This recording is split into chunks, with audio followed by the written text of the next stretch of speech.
রিসোর্টে ফিরে সবাই যার যার মতো ফ্রেশ হয়ে নিল। আদিত্য অনামিকাকে বলল, এই তোমার ব্লিডিং হয়েছে ঝর্ণাতে গোসলের সময়? বারবার এগুলো জিজ্ঞেস করো কেন? লজ্জা লাগে না? নির্লজ্জ কোথাকার। আমি তো নির্লজ্জই।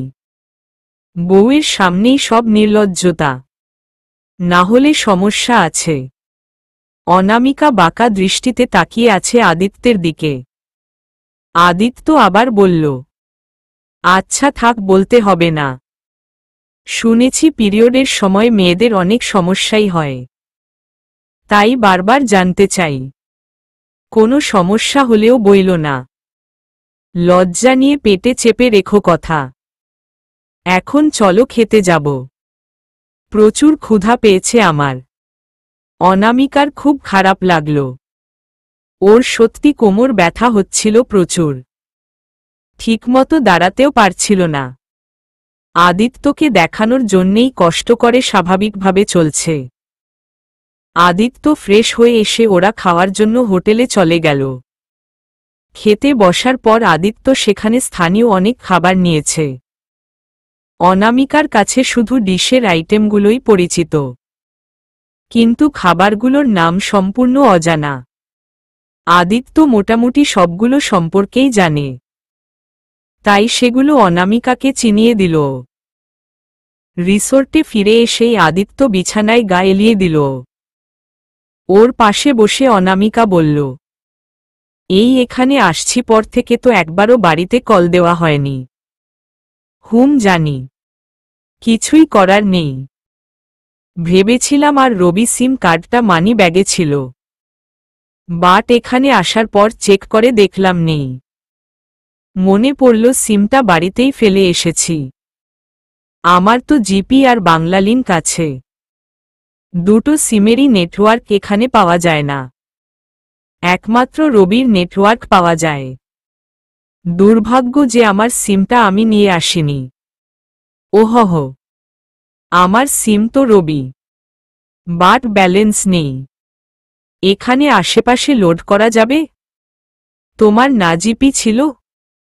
হ্যাঁ, আমার রবিও আছে। দুইটা ইউজ করি। রবি কম ইউজ করা হয়। আচ্ছা, আমি পরে রিচার্জ করে দেব। রাতে কল দিব বাসায়। এখন কি ঘুমাবা? আমার প্রচুর টায়ার্ড লাগছে অনু। হাত পা কেমন অবশ হয়ে আসছে। সকাল সকাল উঠেছি, প্রচুর ঘুমও পাচ্ছে। একটু না ঘুমাবে শান্তি লাগবে না। তুমিও আসো, একটা ঘুম দাও। একা একা কি করবে আর? আসো, আমার বুকে এসে শুয়ে পড়ো। বুকে এসে শুয়ে পড়ো। শরীর ভালো লাগছে না তো ভালোভাবেই ঘুমাও একপাশে। আমি বুকে মাথা রেখে ঘুমালে খারাপ লাগবে তোমার? একদমই না। তোমার মাথাটা যতক্ষণ আমার বুকে থাকে ততক্ষণ আমার শান্তি লাগে খুব। মনে হয় পৃথিবীর সব সুখ এসে জড়ো হয়েছে। জানি না কেন। কথাটা বলেই আদিত্য অনামিকাকে টেনে বুকে নিয়ে শোয়াল।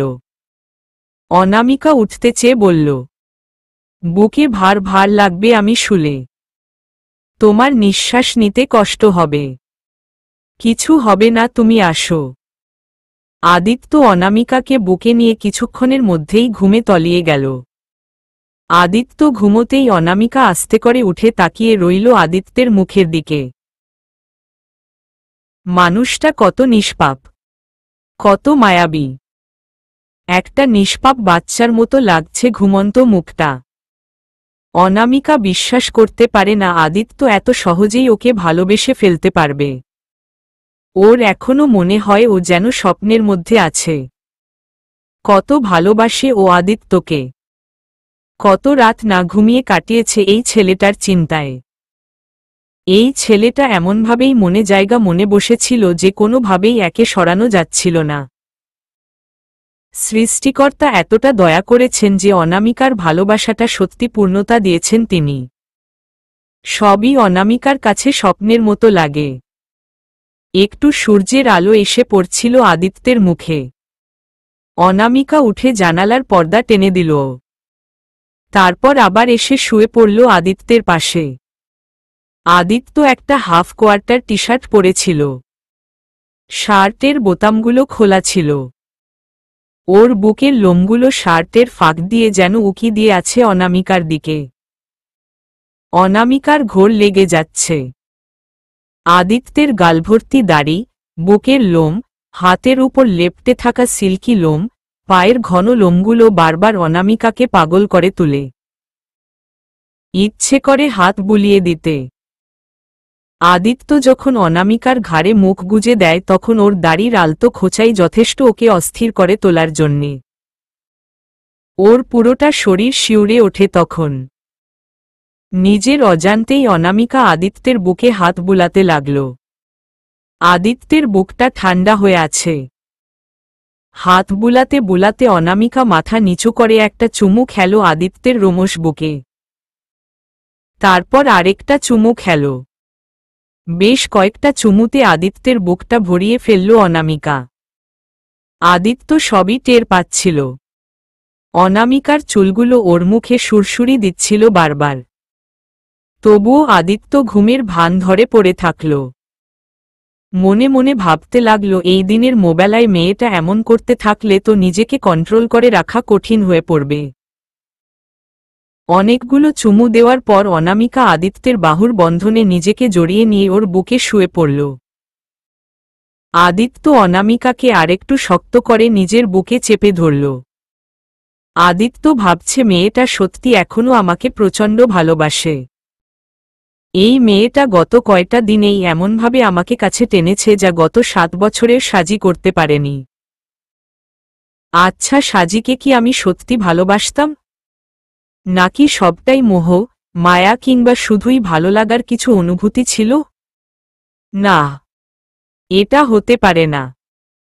7টা বছরের সম্পর্ক কখনোই মোহ, মায়া কিংবা শুধুমাত্র ভালো লাগার অনুভূতি হতে পারে না।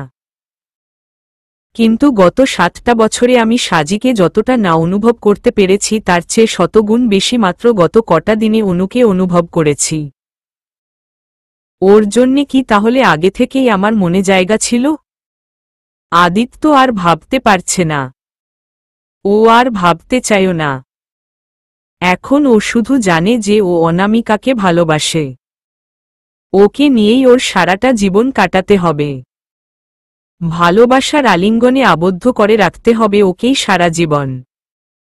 সন্ধ্যার পর ঘুম ভেঙে গেল অনামিকার। রুমটা প্রায় আবছা অন্ধকার হয়ে আছে। বাইরের লাইটের আলো হালকা আসছে রুমের ভেতরে। অনামিকা উঠতে চেয়েও পারছে না। আদিত্য অনামিকার বুকে মাথা দিয়ে 2 হাত দিয়ে চেপে ধরে রেখেছে। অনামিকা আদিত্যের গালে হাত বুলিয়ে দিয়ে আস্তে করে ওকে ডাকতে লাগল। আদি, ওঠো। সন্ধ্যা পেরিয়ে গেছে। ওঠো না। উমম, আরেকটু ঘুমাবো। এত শান্তির একটা ঘুম দিয়েছি। তোমার বুকে এত শান্তি কেন বলো তো? আমি প্রতিদিন ঘুমাবো। প্লিজ আমাকে উঠিও না। এই ওঠো। রাত হয়ে গেছে। বাইরে থেকে হৈহুল্লোড় শোনা যাচ্ছে। ওরা কত মজা করছে। চলো না আদি, আমরাও যাই। রুমের ভেতরে ভালো লাগছে না। আচ্ছা, যাব, আরেকটু থাকি। প্লিজ অনু পাখি। আচ্ছা, তবে বেশিক্ষণ না। এই আমাকে একটু জড়িয়ে ধরো না প্লিজ। তুমি আমাকে এমনভাবে ধরে রেখেছ, আমি আর কি ধরব? ধরো না প্লিজ। অনামিকা আদিত্যকে জড়িয়ে ধরল 2 হাতে। একটু সময়ে অনামিকার আবার ঘুম পেয়ে গিয়েছিল। আদিত্য শোয়া থেকে উঠে অনামিকাকে কোলে তুলে ওয়াশরুমে নিয়ে গেল। তারপর ওকে দাঁড় করিয়ে দিল। অনামিকা ঢুলে পড়ে আছে আদিত্যের বুকে। আদিত্য অনামিকার ব্রাশে পেস্ট লাগিয়ে ওর দাঁত ব্রাশ করিয়ে দিল। ততক্ষণে অনামিকার ঘুমের রেশ কেটে গেছে। অনামিকার ব্রাশ করানো শেষে আদিত্য ওর মুখ ধুয়ে দিল। তারপর ব্রাশে আবার পেস্ট লাগিয়ে নিজে ব্রাশ করতে শুরু করল। অনামিকা বলল, ছি, ইয়াক। তুমি আমার ব্রাশ দিয়ে কেন ব্রাশ করছো? আমি ব্রাশ করব কিভাবে এবার? এটা দিয়েই করবে। কেন ঘৃণা হচ্ছে? সমস্যা নেই, আরেকটা নতুন ব্রাশ এনে দেব। আগে তুমি ব্রাশ করবা, তারপর আমি করব। প্রতিদিন নতুন ব্রাশ আনব। আগে তুমি ব্রাশ করবে, তারপর আমি। তাহলে তো হবে, তাই না? অনামিকা আর কিছু বলল না। নিজেকে সত্যি একটা স্বপ্নের রাজ্যে মনে হচ্ছে। মানুষটা এত ভালোবাসে ওকে। সত্যি ওর বিশ্বাস হতে চাচ্ছে না। যেন এক রূপকথার রাজ্যে আছে ও। মনে হচ্ছে কেউ রূপকথার গল্প বলছে, যেখানে ও রানী আর আদিত্য রাজা। ফ্রেশ হয়ে এসেই অনামিকা চেঞ্জ করতে যাচ্ছিল। আদিত্য ওকে থামিয়ে বলল, দাঁড়াও, আজকে আমি তোমাকে রেডি করাবো। অনামিকা লজ্জায় লাল হয়ে গেল। ওর গাল দুটো লাল হয়ে গেছে। আদিত্য বলল, ওরে আমার লজ্জাবতী রে, তোমাকে পুতুলের মতো বানাবো। আসো। আদিত্য ব্যাগ থেকে একটা জিন্স আর টপস বের করে বলল, তুমি এটা পরে নাও, বাকি কাজ আমার। অনামিকা কাপড়গুলো নিয়ে ওয়াশরুমের দিকে যেতেই আদিত্য বলল, আবার ওয়াশরুমে যাওয়া লাগে? এখানেই তো চেঞ্জ করতে পারো। আমি চোখ বন্ধ করে রাখবো, এই দেখো। কথাটা বলে আদিত্য আঙুল ফাঁকা করে হাত দুটো মুখে গুজে দিল। অনামিকা ওর দিকে আর চোখে তাকিয়ে আছে। তারপর বলল, তুমি খুব খারাপ, নির্লজ্জ কোথাকার। আদিত্য মুখ থেকে হাত নামিয়ে বলল, আমি জানি। এখানেই চেঞ্জ করো না প্লিজ। একদম না, অসভ্য ছেলে, নির্লজ্জ। অনামিকা আর এক সেকেন্ডও না দাঁড়িয়ে ওয়াশরুমে চলে গেল। অনামিকা চেঞ্জ করে আসার পর আদিত্য ওকে সামনে দাঁড় করিয়ে নিল। ওর চুলগুলো চিরুনি দিয়ে আছড়ে দিতে দিতে বলল, তোমার চুলগুলো এত সুন্দর কেন বলো তো? সেভাবে বলে না, নজর লেগে যাবে, পরে সব চুল ঝরে টাক হয়ে যাব।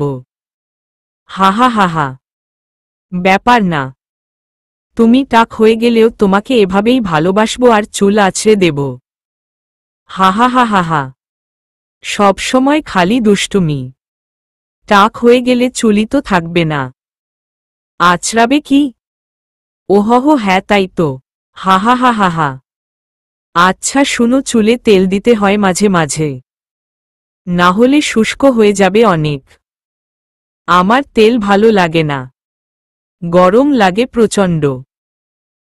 জানি, তার জন্যে শ্যাম্পু করার আগের দিন রাতে তেল দিবা, বুঝেছ? এতে চুলের প্রয়োজনীয় ভিটামিনের ঘাটতি পূরণ হয়, চুলে একটা অয়েলি ভাব থাকে, একেবারে রাফ মনে হয় না। ওকে বিউটিশিয়ান হাজবেন্ড। হাহা হাহা। বিউটিশিয়ান তো মেয়েকে বুঝায়, তাহলে তুমি ছেলের ভার্সন। হাহা হাহা। আদিত্য অনামিকার চুলগুলো আঁচড়ানো শেষ করে ওর লেয়ার কাটা 2 গোছা চুল সামনের 2 দিকে কান ঢেকে এনে দিল। তারপর একটা উলের টুপি পরিয়ে দিল মাথায়। তারপর দুষ্টুমি করে বলল, ওরে বাবারে, একেবারে ছোট্ট বাচ্চার মতো লাগছে। বাচ্চাটা আমার। কি আমি তোমার বাচ্চা? না না, আমার বাচ্চার মা। আমার শ্বশুরের বাচ্চা তুমি। আজে বাজে কথাবার্তা সব। কি সব বলে আবোলতাবোল, নিজেও জানে না। আসলে তুমি এতগুলো কিউট, আমি কি করব বলো? আমার মাথা এলোমেলো হয়ে যায় তোমার কিউটসেন দেখে। হয়েছে, নজর দিও না আর মার উপরে। তাহলে কি অন্য কারো উপরে দেব নাকি? অনামিকা আদিত্যের সামনে এসে ওর কলার চেপে ধরে বলল, চোখ তুলে ফেলবো একেবারে, তাহলে তো তোমাকেও দেখতে পারবো না। এখন দেখে নাও, আর দেখতে হবে না। অন্য কারো দিকে তাকানোর শাস্তি তো পেতেই হবে। আচ্ছা বাবা, তাকাবো না, মাফ চাই। এবার ছাড়ো। ছাড়ব না। মেরে ফেলব। তোমার ভালোবাসায় তো আমি মরেই গেছি, আর কি মারবা? অনামিকা স্তব্ধ হয়ে আদিত্যকে ছেড়ে দিয়ে সরে যাচ্ছিল। আদিত্য ওর কোমর চেপে ধরে ওকে কাছে টেনে নিয়ে বলল, কি হয়েছে সুন্দরী? মারবে না? খুব তো বলছিলে মেরে ফেলবে। কই মারো। অনামিকা কিছু বলছে না, নিজেকে ছাড়ানোর বৃথা চেষ্টাও করছে না।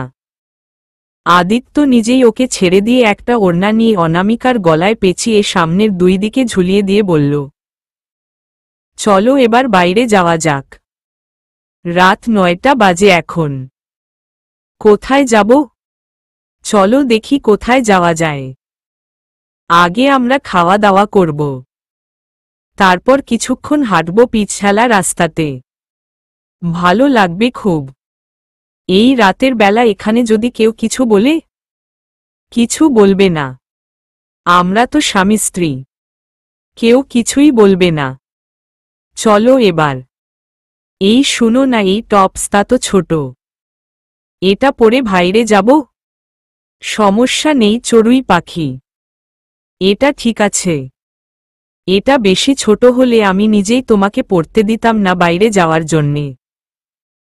আচ্ছা ঠিক আছে। আদিত্য একটা পাতলা চাদর নিয়ে অনামিকার গায়ে মুড়িয়ে দিয়ে বলল, বাইরে ঠান্ডা প্রচুর, তুমি কিছু পরবে না? হুম, জ্যাকেট নিব। রেস্তোরাঁয় গিয়ে ওরা আগে রাতের খাবার সেরে নিল, তারপর চাঁদের আলোতে হাঁটতে শুরু করল পিছলা পথ ধরে। গল্প করতে করতে ওরা অনেকটা পথ পেরিয়ে গেল, তারপর আবার ফেরার পথ ধরল। প্রায় খানিকটা পথ পেরিয়ে আসার পর আচমকাই একটা ছেলে এসে অনামিকাকে ঝাপটে ধরল। অনামিকার হাতটা আদিত্যের হাতে ছিল। ছেলেটা এভাবে জড়িয়ে ধরার কারণে আদিত্য এক প্রকার ছিটকে দূরে সরে গেল অনামিকার থেকে। ছেলেটা অনামিকার মাথাটা নিজের বুকে চেপে ধরেছে, তার হাত দুটো অনামিকার সম্পূর্ণ শরীরটাকে নিজের বুকে পুরে নিয়েছে। ছেলেটা অস্থির হয়ে বলছে, অনু তুমি এতদিন কোথায় ছিলে? আমি কত খুঁজেছি তোমাকে। কেন আমাকে এভাবে ছেড়ে পালিয়ে গেলে? আমাকে ছেড়ে আর কখনো যেও না প্লিজ। খুব ভালোবাসি তোমায়। মাত্র কয়েক সেকেন্ডের ব্যবধানে ঘটনাটা ঘটে গেল। কেউই কিছু বুঝতে পারল না। আদিত্য স্তব্ধ হয়ে দাঁড়িয়ে আছে। ও সম্পূর্ণ নির্বাক। অনামিকাকে এভাবে অন্যের বুকে দেখে ও কিছুতেই নিজেকে স্থির রাখতে পারছে না। আদিত্য আচমকা ছেলেটাকে অনামিকার থেকে ছাড়িয়ে পুরো শরীরের জোর দিয়ে কয়টা ঘুষি বসিয়ে দিল ছেলেটাকে। তারপর গলা টিপে ধরে বলল, তোর সৌভাগ্য যে আমি আর্মির কাউকে গিয়ে নালিশ করিনি, আর এই রাস্তাটা ফাঁকা। সাহস কি করে হয় আমার স্ত্রীকে এভাবে এসে জড়িয়ে ধরার? অনামিকা আদিত্যকে ছাড়ানোর চেষ্টা করছে। রাগের তাড়নায় আদিত্য অনামিকাকে ধাক্কা দিয়ে সরিয়ে দিয়েছে। আদিত্য তার শরীরের সমস্ত শক্তি দিয়েও ছেলেটার গলা টিপে ধরেছে। ছেলেটার জিভ বেরিয়ে গেছে, চোখ দুটো প্রায় উল্টে গেছে। অনামিকা আবার এসে আদিত্যকে ছাড়ানোর চেষ্টা করছে আর বলছে, ছাড়ো ওকে, ছেলেটা মরে যাবে তো, প্লিজ ছেড়ে দাও এবার ওকে। আদিত্য ছেলেটাকে ছেড়ে ধাক্কা দিয়ে দূরে ঠেলে দিল। টাল সামলাতে না পেরে ছেলেটা রাস্তায় গড়িয়ে পড়ল। আদিত্য অনামিকার হাতটা শক্ত করে ধরে এক প্রকারের হেছড়াতে হেছড়াতে রিসোর্টে ফিরে গেল। অনামিকা বারবার বলছিল, আদি ছাড়ো, আমি ব্যথা পাচ্ছি। কিন্তু সেদিকে আদিত্যের কোনো ভ্রুক্ষেপ নেই। রুমে ঢুকেই আদিত্য এক হাত দিয়ে দরজাটা বন্ধ করে অনামিকাকে বিছানার দিকে ছুঁড়ে মারল। টাল সামলাতে না পেরে অনামিকা ধপ করে উবু হয়ে বিছানার উপরে পড়ে। খুব জোরে ঝাঁকি লেগে ব্যথায় কুকড়ে ওঠে মেয়েটা। আদিত্য রাগে গিজগিজ করছে। গায়ের জ্যাকেটটা খুলে ছুঁড়ে মারে একদিকে। রাগে ওর শ্যামবর্ণ নীল হয়ে গেছে। তারপর রাগে গজরাতে গজরাতে অনামিকার কাছে গিয়ে ওর হাতের বাহু চেপে ধরে সোজা করে। তারপর ওর থুতনিতে এক হাত দিয়ে দুই গালের মাঝামাঝি চেপে ধরে বলল, আমাকে ভালো লাগে না? কোনো সাহসে ওই ছেলের হাত চেপে ধরেছিলে? কিসের জন্য? কই, আমাকে তো একদিনও ভালোভাবে ধরনি যতবার আমি জড়িয়ে ধরেছি। এই ছেলে একবার ধরতেই তার বাহুতে হাত চেপে ধরতে হলো? খুব ফিল করছিলে বুঝি ওকে? কিসের জন্য? অনামিকা ব্যথায় কোকাচ্ছে। কিন্তু আদিত্য ওকে ছাড়ছে তো নাই, তার উপরে এত শক্ত করে চেপে ধরে রেখেছে। তোমরা মেয়েরা এমন কেন বলো তো? একজনকে দিয়ে হয় না তোমাদের? কয়জন লাগে তোমাদের? কি লাগবে তোমার আমাকে বলো? আমি তো তোমার স্বামী। ওই ছেলেকে এভাবে কেন ধরলে তুমি? কেন? আজ তোমার সব স্বাদ আমি মেটাব, যেন আর অন্য কারো প্রতি কামনা না জাগে। আদিত্য হিংস্র পশুর মতো ঝাঁপিয়ে পড়ল অনামিকার উপর। আদিত্যের সুঠাম ব্যায়ামপুষ্ট শরীরের নিচে অবামিকার ছোট্ট সরু দেহটা চাপা পড়ে গেছে। অনামিকা না পারছে কিছু বলতে, না পারছে কিছু করতে। ওর ইচ্ছে করছে শরীরের সবটুকু শক্তি দিয়ে আদিত্যকে উপচে ফেলে দিতে, কিন্তু ওর সম্পূর্ণ শরীরটা নিস্তেজ হয়ে আছে, যেন এক ফোঁটা শক্তিও নেই নিজের মধ্যে। আদিত্য এতটা নিষ্ঠুর, এতটা হিংস্র হতে পারে তা অনামিকার চিন্তাধারার বাইরে। আজকে আদিত্য যে আচরণ করেছে তার জন্য হয়তো ও কোনো দিনও অনামিকার কাছে ক্ষমা পাবে না। কোনো দিনও না। হঠাৎ করেই কি যেন আদিত্য বুঝতে পারল ও যা করছে তা ঠিক নয়। ও সম্পূর্ণটা না জেনেই এভাবে রিয়্যাক্ট করাটা ঠিক হচ্ছে না। কিন্তু কি জানবে আর? ছেলেটা যে কারণেই ওকে জড়িয়ে ধরেছে, অনামিকার কি দরকার ছিল তার বাহু চেপে ধরার? আদিত্য উঠে বারান্দায় চলে গেল। নানান ধরনের চিন্তা ঘুরপাক খাচ্ছে আদিত্যের মাথায়। অনামিকা বিছানায় উঠে বসেছে এক কোণে। আদিত্য রুমে এসেই অনামিকাকে জড়িয়ে ধরল। ওর মাথাটা নিজের বুকে চেপে ধরে বলল, আমাকে ক্ষমা করে দাও চড়ুই পাখি। আমি অন্যায় করেছি তোমার সাথে।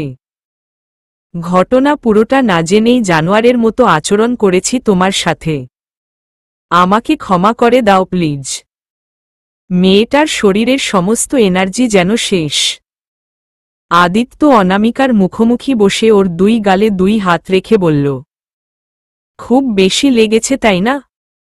আমি সত্যি বুঝতে পারিনি আমি কি করেছি। আমার মাথা ঠিক ছিল না। আদিত্য খেয়াল করল অনামিকার ওর হাতে রক্ত জমাট বেঁধে লাল হয়ে গেছে। ফর্সা গাল দুটো লাল হয়ে গেছে। মেয়েটার চোখে হাজারো কষ্ট এসে ভিড় জমিয়েছে। আদিত্য ফ্লোরে বসে অনামিকার পা চেপে ধরে বলল, প্লিজ আমাকে ক্ষমা করো প্লিজ। এভাবে চুপ করে থেকো না।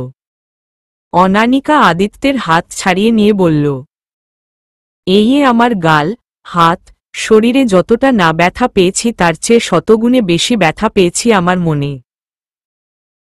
তুমি শুধু এইটুকুই দেখলে যে আমি আবিরের হাত চেপে ধরেছি, কেন ধরেছি, কিভাবে ধরেছি সেটা দেখলে না?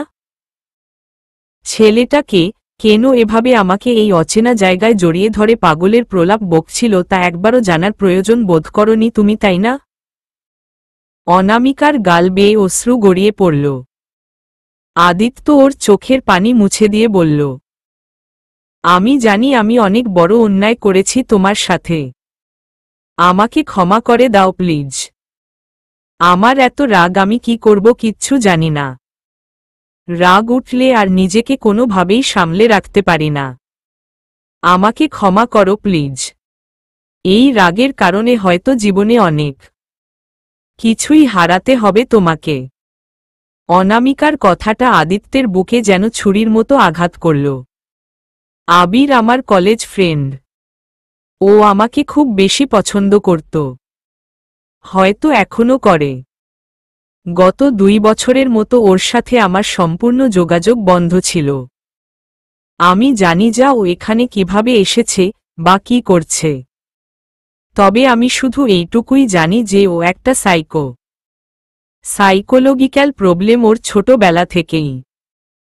তুমি এক যেমন রাগের মাথায় কি করো নিজেও বুঝতে পারো না, তেমনি সেও তার এই সাইকোলজিক্যাল প্রবলেমের কারণে কখন কি করে নিজেও বুঝতে পারে না। আজকে প্রথম না এটা, ভার্সিটি লাইফের সময়ও ও এভাবে অনেকবার হুটহাট এসে আমাকে জড়িয়ে ধরেছিল। এর জন্য এবার প্রিন্সিপাল স্যারের কাছে ছেলেটা পানিশমেন্টও পেয়েছিল। লাভ হয়নি। ওর এই রোগের কারণে কেউ কিছু বললে ও লাভ হতো কিভাবে? ওর হাত চেপে ধরে ওকে আমি সরানোর চেষ্টা করেছিলাম। আর তুমি ভুল বুঝলে। আমাকে ক্ষমা করে দাও প্লিজ। অনামিকা কিছু বলছে না। আদিত্য ওকে কাছে টেনে নিয়ে বলল, প্লিজ বুঝার চেষ্টা করো, তোমাকে এভাবে অন্যের বুকে দেখে আমার মাথা ঠিক ছিল না। কি করতে কি করেছি আমি নিজেও বুঝতে পারিনি। আমি জানি আমি অন্যায় করেছি। প্লিজ আমাকে ক্ষমা করে দাও চড়ুই পাখি। আমি তোমাকে অন্য কারো সাথেই সহ্য করতে পারি না। আমি ভীষণ ভালোবাসি তোমাকে। কথাটা বলেই আদিত্য অনামিকাকে বুকে চেপে ধরল। আদিত্যের মুখে এভাবে ভালোবাসি কথাটা শুনে অনামিকার বুকটা ধুক করে উঠল। এই প্রথম আদিত্য ওকে ভালোবাসি বলেছে। অনামিকা আদিত্যকে শক্ত করে চেপে ধরেছে। তারপর বলল, আমিও তোমায় খুব ভালোবাসি আদি। প্লিজ আমায় ভুল বুঝো না কখনো। দুজন দুজনকে ঠিক কতক্ষণ এভাবে জড়িয়ে ধরেছিল তা কেউই জানে না। আদিত্য অনামিকাকে বলল, খুব ব্যথা করছে শরীরটা?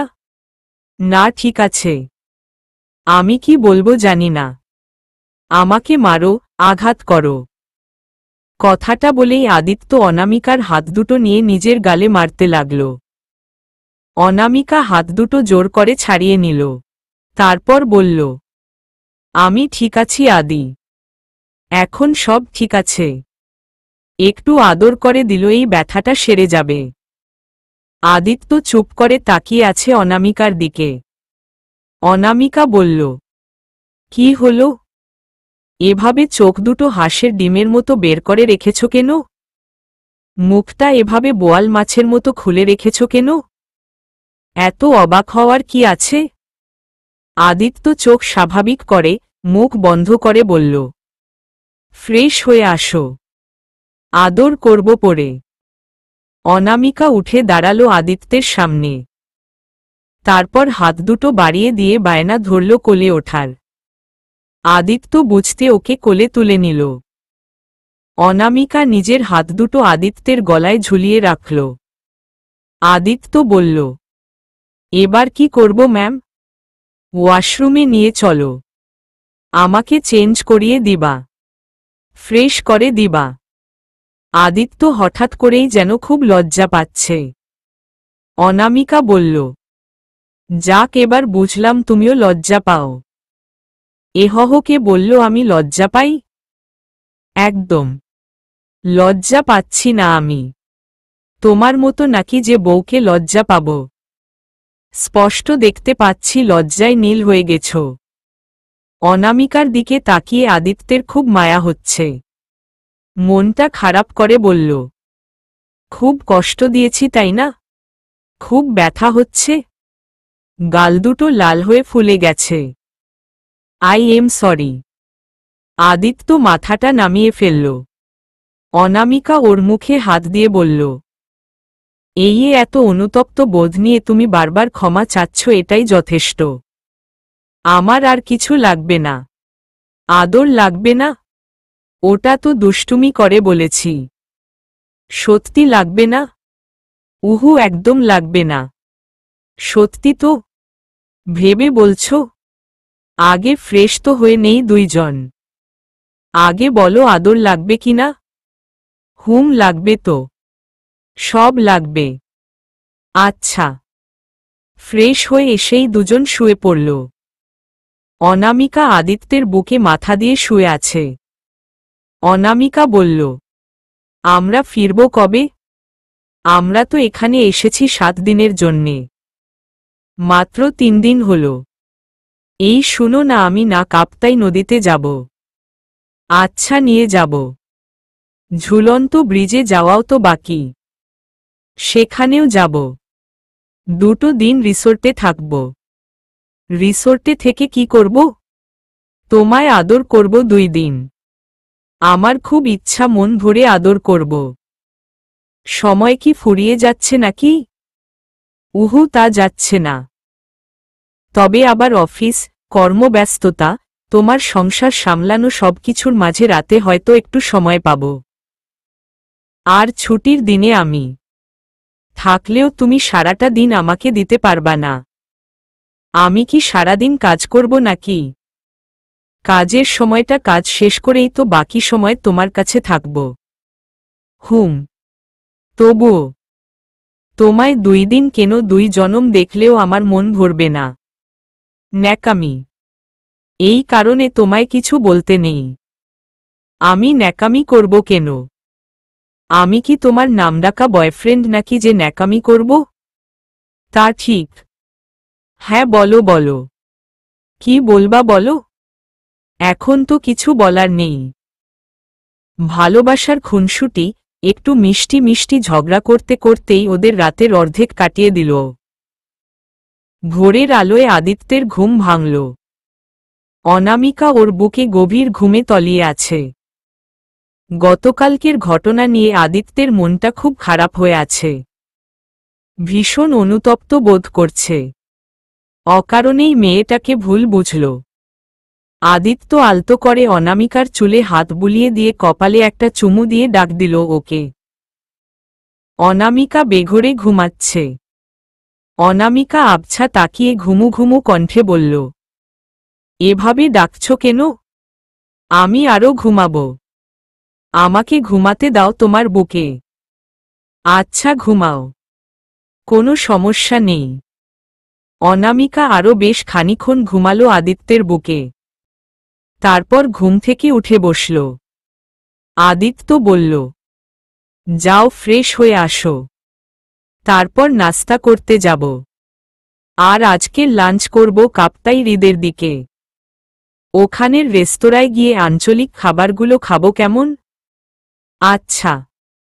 2 জনে ফ্রেশ হয়ে বেরিয়ে পড়ল। নাস্তা সেরে রিসোর্টে ফেরার সময় পূর্বর সাথে দেখা হল। পূর্ব আদিত্যকে বলল, ভাইয়া আমরা আজকে ঝুলন্ত ব্রিজ দেখতে যাব। আপনারা যাবেন? আসলে আমরা আজকে একটু কাপ্তাই হ্রদে যাব। সেখানেই মেজাং রেস্টুরেন্টে লাঞ্চ করব। একেবারে বিকালে ফিরব। আচ্ছা ভাইয়া সমস্যা নেই। তবে চাইলে আমাদের সাথে জয়েন করতে পারেন। কোনো সমস্যা নেই। আর আজ রাতে আমরা একটা নাইট প্রোগ্রামের অ্যারেঞ্জ করেছি। আপনারা জয়েন করলে খুশি হব। আশা করি ভালো লাগবে। সিউর। আমরা জয়েন করব। আচ্ছা ভাইয়া, আসি তাহলে। রুমে যাওয়ার পর কিছুক্ষণ রেস্ট নিয়ে ওরা তৈরি হয়ে নিল। আদিত্য একটা অ্যাশ কালারের ব্ল্যাক পার শাড়ি, কালো ব্লাউজ অনামিকার হাতে দিয়ে বলল, আজ এটা পরো।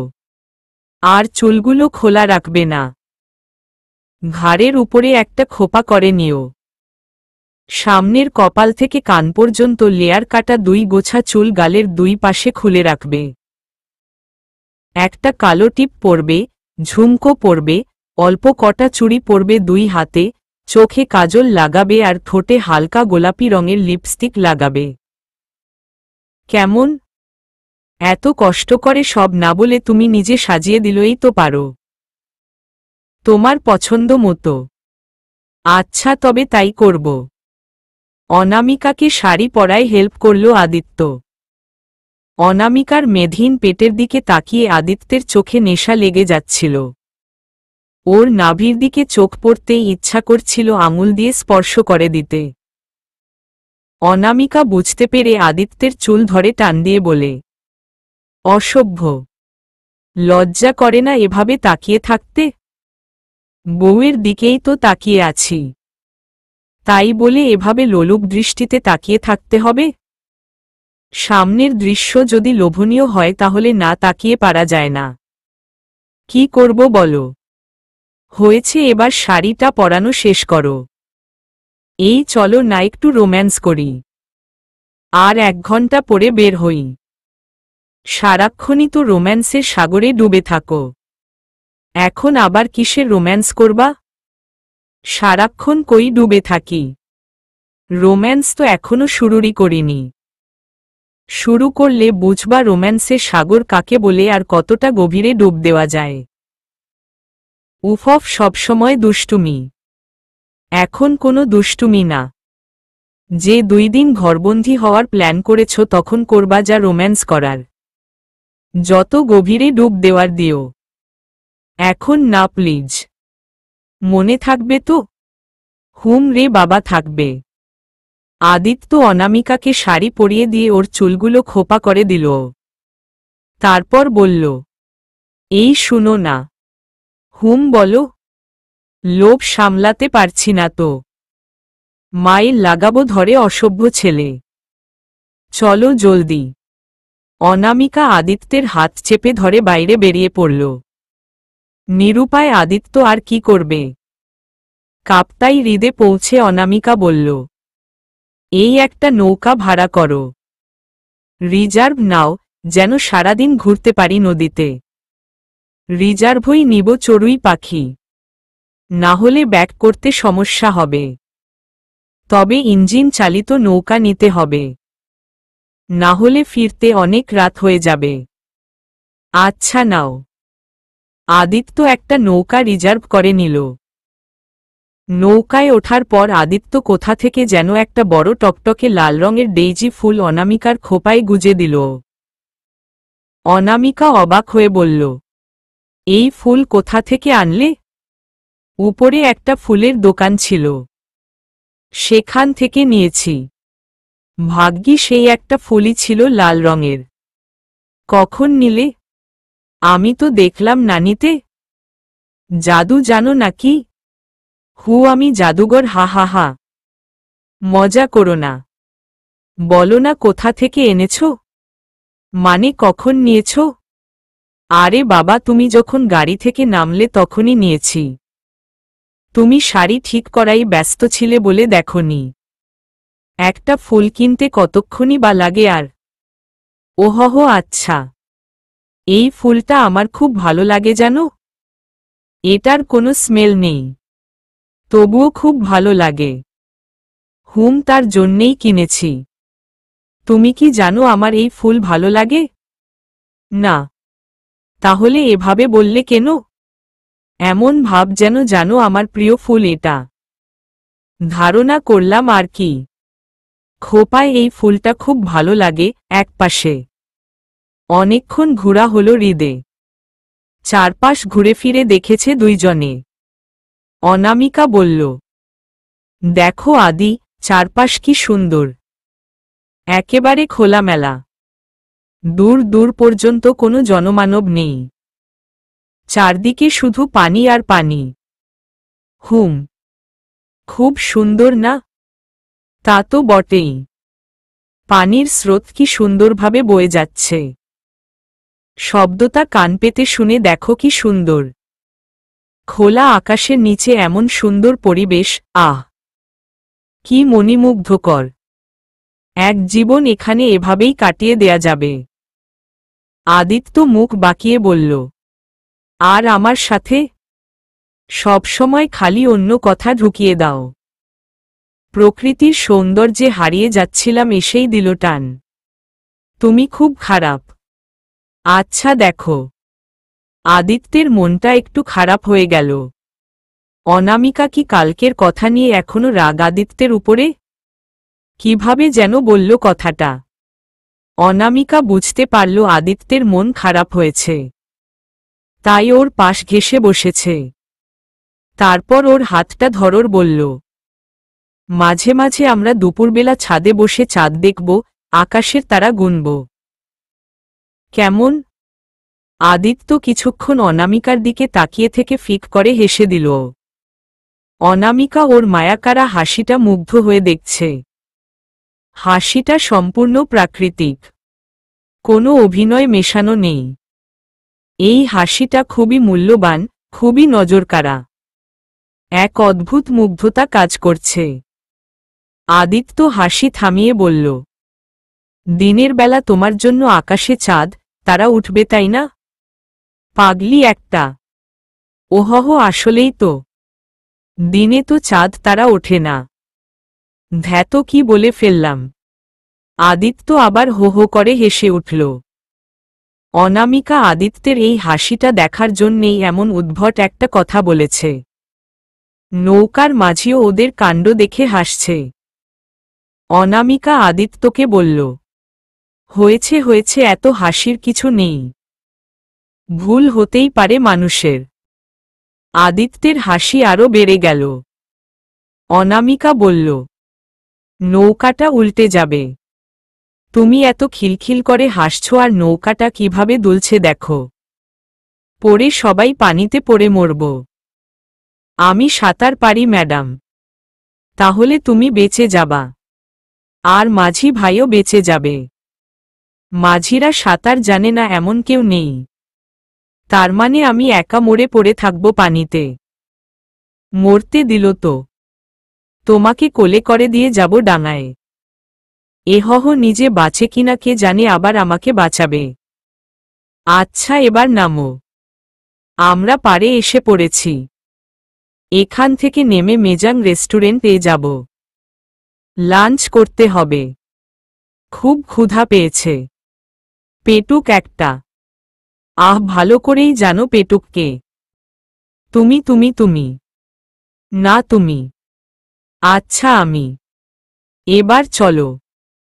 মাঝি ভাই যাবে না আমাদের সাথে? একা একা কি করবে এখানে? আমাদের সাথে নিয়ে চলো, একসাথে লাঞ্চ করে নেব। আদিত্য মাঝির কাছে গিয়ে তাকে নিয়ে এলো। তারপর ওরা তিনজন একসাথে রেস্টুরেন্টে গেল। অনামিকা ওয়াশরুম থেকে হালকা ফ্রেশ হয়ে আসলো। তারপর খেতে বসল তিনজন। এই রেস্টুরেন্টের চারপাশে হ্রদ, মানে হ্রদের মাঝখানেই এই রেস্টুরেন্ট স্থাপন করা হয়েছে। অনামিকা আদিত্যের পাশে এসে বসে বলল, এই শুনো না, এটা কেমন কেমন যেন। এটা আবার কেমন রেস্টুরেন্ট? এটা এমনই। এখানে হ্রদে ঘুরতে আসলে সবাই এই রেস্টুরেন্টে এসে খাওয়া দাওয়া করে। খাবারগুলো খুবই মজাদার। না মানে দেখে মনে হচ্ছে কোনো গ্রাম্য বাড়ি। কেউ নেই আশেপাশে। জনমানবহীন জায়গা। হ্যাঁ, অমনি তো মনে হবে। এটা তো গ্রাম্য অঞ্চলই। এখানে তো সচরাচর লোকজন আসে না, তাই জনমানবহীন লাগছে। এটা তো আর ঢাকা শহর নয় যে রেস্টুরেন্ট ইট, সিমেন্ট, বালির তৈরি হবে। তবুও এটা ভালোই লাগছে। বেড়ার তৈরি অর্ধেক দেয়ালের মতো, বাকি উপরের দিকটা খোলামেলা, চালাটাও খড়কুটোর মতো।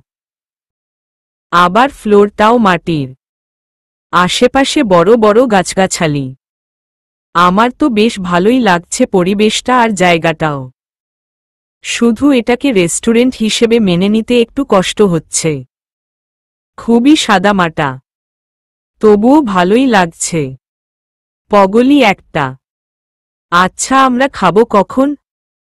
অর্ডার করেছি। তৈরি হলেই দেবে? মানে রেডিমেড না? না রে বাবা, এখানে তো লোকজন সচরাচর আসে না, তাই ওরা খাবার বানিয়ে রাখে না। বানিয়ে রাখলে তো নষ্ট হয়ে যাবে।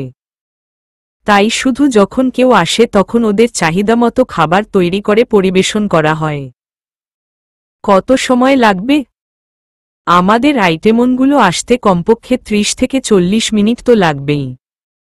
এতক্ষণ কি করব এখানে? চলো না বাইরে থেকে ঘুরে আসি। জায়গাটা ভালোই তো লাগছে। ওরা দুইজন রেস্টুরেন্ট থেকে বাইরে বেরিয়ে এলো। জায়গাটা খুবই সুন্দর। রেস্টুরেন্টের ভেতর থেকেই বাইরের দৃশ্য দেখা যায়, যেহেতু সম্পূর্ণ দেয়াল নেই। অনামিকা দৌড়ে এসেই একটা বড় গাছের ডালে ঝুলে থাকা কাঠের দোলনায় চড়ে বসল। আদিত্য ওর পেছনে দাঁড়িয়ে ওকে দোলাতে দোলাতে বলল, কি ছোটকালে ফিরে যাচ্ছ নাকি? হুম। খুব মজা লাগছে জানো। পরিবেশটা কি অদ্ভুত সুন্দর, কি অপরূপ সৌন্দর্য দিয়ে ঘেরা।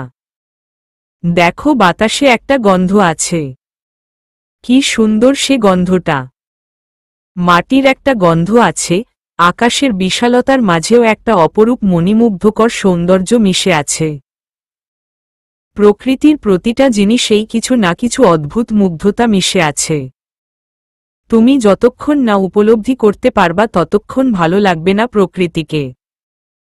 যখন তুমি প্রকৃতির প্রতিটা সৌন্দর্যকে উপলব্ধি করতে পারবা তখন বুঝবা প্রকৃতি কতটা সুন্দর, কতটা প্রশান্তি এই প্রকৃতিতে। আল্লাহর প্রতিটা সৃষ্টিতে অসাধারণ মুগ্ধতা আছে, শুধু সব মানুষের উপলব্ধি করার ক্ষমতা নেই। তাই সবার কাছে প্রকৃতি ভালো লাগে না, প্রকৃতি সবাইকে টানে না। আমি কতটা ফিল করি আর প্রকৃতি আমায় কতটা কাছে টানে আমি তা বলে বুঝাতে পারবো না। টানতে টানতে আবার আমার থেকে নিয়ে যায় না যেন। হি হি হি, তা নিবে না। আমি তো চাই প্রকৃতির সাথে মিশে যেতে। ইস যদি পারতাম, তাহলে আমার একা থাকতে হতো।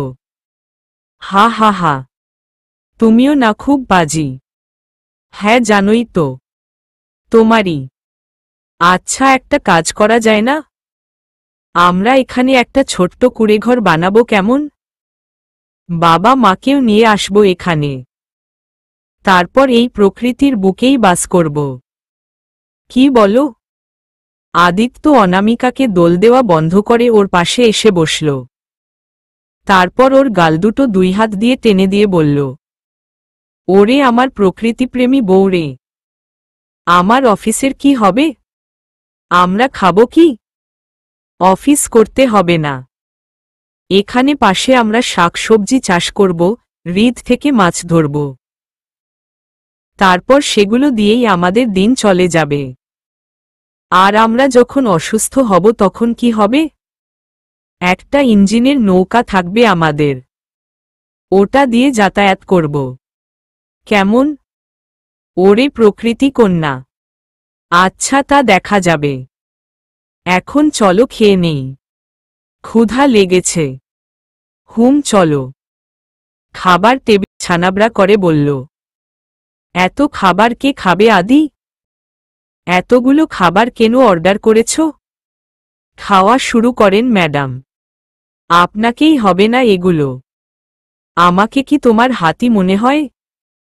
না, বাচ্চা হাতি মনে হয়। মনে হয় না, তুমি তো বাচ্চা হাতি। আদি, এখানেও শুরু করলে আবার? অসভ্য ছেলে। অনামিকা খেয়াল করল কলাপাতায় মাছের মতো কি যেন আছে। আদিত্যকে জিজ্ঞেস করল অনামিকা, এটা কি? এটা কলাপাতার রুই, খুব মজা, খেয়ে দেখো। অনামিকা একটু খেয়েই চোখ পড়ল ব্যাম্বো চিকেন। একটু জোরেই বলে উঠল, ওয়াও ব্যাম্বো চিকেন। এটা এদিকে দাও, এদিকে দাও, আমি খাবো। জি ম্যাম, এটা আপনারই জন্যে বেশি করে অর্ডার করেছি, খান এবার মন জুড়ে। অনামিকা গাপুস করে খেতে লাগল। ও যে কতগুলো ব্যাম্বো চিকেন খেল তার কোনো হিসেব নেই। ঝালে চোখ দিয়ে পানি গড়িয়ে পড়ছিল, গাল দুটো লাল হয়ে গেছে। আদিত্য অবাক হয়ে অনামিকার কাণ্ড দেখছে আর হাসছে। মেয়েটা ঝালে লাল হয়ে গেছে, মুখটা যে কি মায়াবী লাগছে। অনামিকার কানের কাছে গিয়ে আদিত্য বলল, মিষ্টি লাগবে? দেই, ঝাল মিটে যাবে। হ্যাঁ দাও। আদিত্য অনামিকার খোপায় হাত দিয়ে ওর মুখটা সামনে আনতেই অনামিকা ধাক্কা দিয়ে সরে গেল। তারপর বলল, অসভ্য কোথাকার। আশেপাশে রেস্টুরেন্টের মানুষ আছে, মাঝি ভাই আছে, লজ্জা শরম নাই নাকি তোমার? তোমার কষ্ট হচ্ছিল তো কি করব? করতে হবে না, অসভ্য ছেলে। খাওয়া দাওয়া শেষে ওরা আরও কিছুক্ষণ ঘুরল সেখানে। তারপর ফেরার উদ্দেশ্যে রওনা দিল। রিসোর্টে ফিরতে সন্ধ্যা হয়ে গেল ওদের। রুমে গিয়েই অনামিকা বিছানায় গা এলিয়ে দিল। আদিত্য ওর পাশে কাত হয়ে শুয়ে বলল, কি ব্যাপার ম্যাডাম, খুব ক্লান্ত হয়ে গেলে নাকি? হুম। কেন যেন খুব টায়ার্ড লাগছে আজ। হাঁটলেও না বেশি। সবটা সময় তো নৌকায় ছিলে। হুম। সেটাই বুঝতে পারছি না। কখনো তো এমন হয় না। কেমন অশান্তি অশান্তি লাগছে আমার। আদিত্য একটু ভরকে গিয়ে বলল, কি হয়েছে তোমার? কেমন লাগছে আমাকে বলো। আরে কিছু না। একটু ঘুম দিলেই ঠিক হয়ে যাবে হয়তো। মাথাটাও খুব ধরেছে। আচ্ছা তুমি ফ্রেশ হয়ে নাও। উঠতে ইচ্ছে করছে না। আমার শরীরটা যেন নিস্তেজ হয়ে পড়েছে। ভার লাগছে খুব শরীরটা। আচ্ছা বুঝেছি, আমাকেই চেঞ্জ করিয়ে দিতে হবে। হুম দাও। আদিত্য ওর কাপড় নিয়ে এসে দেখে ও প্রায় ঘুমিয়ে পড়েছে। আদিত্য ওকে উঠিয়ে চেঞ্জ করিয়ে দিল। তারপর শুইয়ে দিল। তারপর ভেজা কাপড় এনে হাত মুখ মুছে দিল। তারপর নিজে চেঞ্জ করে এসে শুয়ে রইল কিছুক্ষণ ওর পাশে। দরজার খটখট শব্দে আদিত্যের ঘুম ভাঙল। অনামিকার পাশে শুয়ে ও যে কখন ঘুমিয়ে পড়েছে তা বুঝতেই পারেনি। ঘড়িতে তাকিয়ে দেখে রাত 9টা বাজে। অনামিকা আদিত্যের বুকে শুয়েছিল, ওকে জড়িয়ে ধরে। আদিত্য ওকে আস্তে করে বুক থেকে নামিয়ে শুয়ে দিল। তারপর দরজা খুলে দেখল পূর্ব দাঁড়িয়ে আছে। ডিস্টার্ব করলাম ভাইয়া? আদিত্য চোখ কচলাতে কচলাতে বলল, আরে না না, ঠিক আছে। আসলে কাপ্তাই হ্রদে ঘুরে এসে দুজনেই একটু টায়ার্ড হয়ে পড়েছি।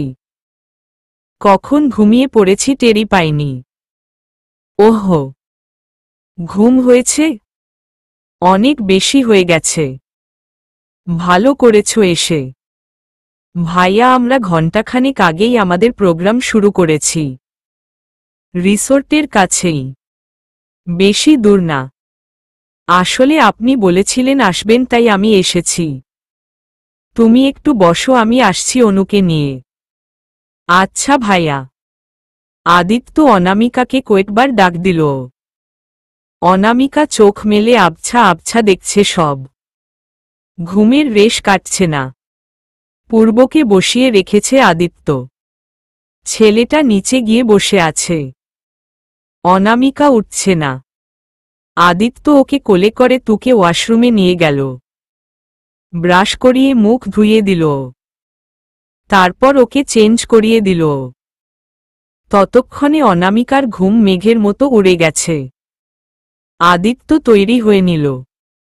তারপর দুইজনে বেরিয়ে গেল। নিচে গিয়ে পূর্বকে ডেকে এনে তারপর রিসোর্ট বন্ধ করে চলে গেল তিনজন। বাইরে খুব সুন্দর জ্যোৎস্না ছড়িয়েছে।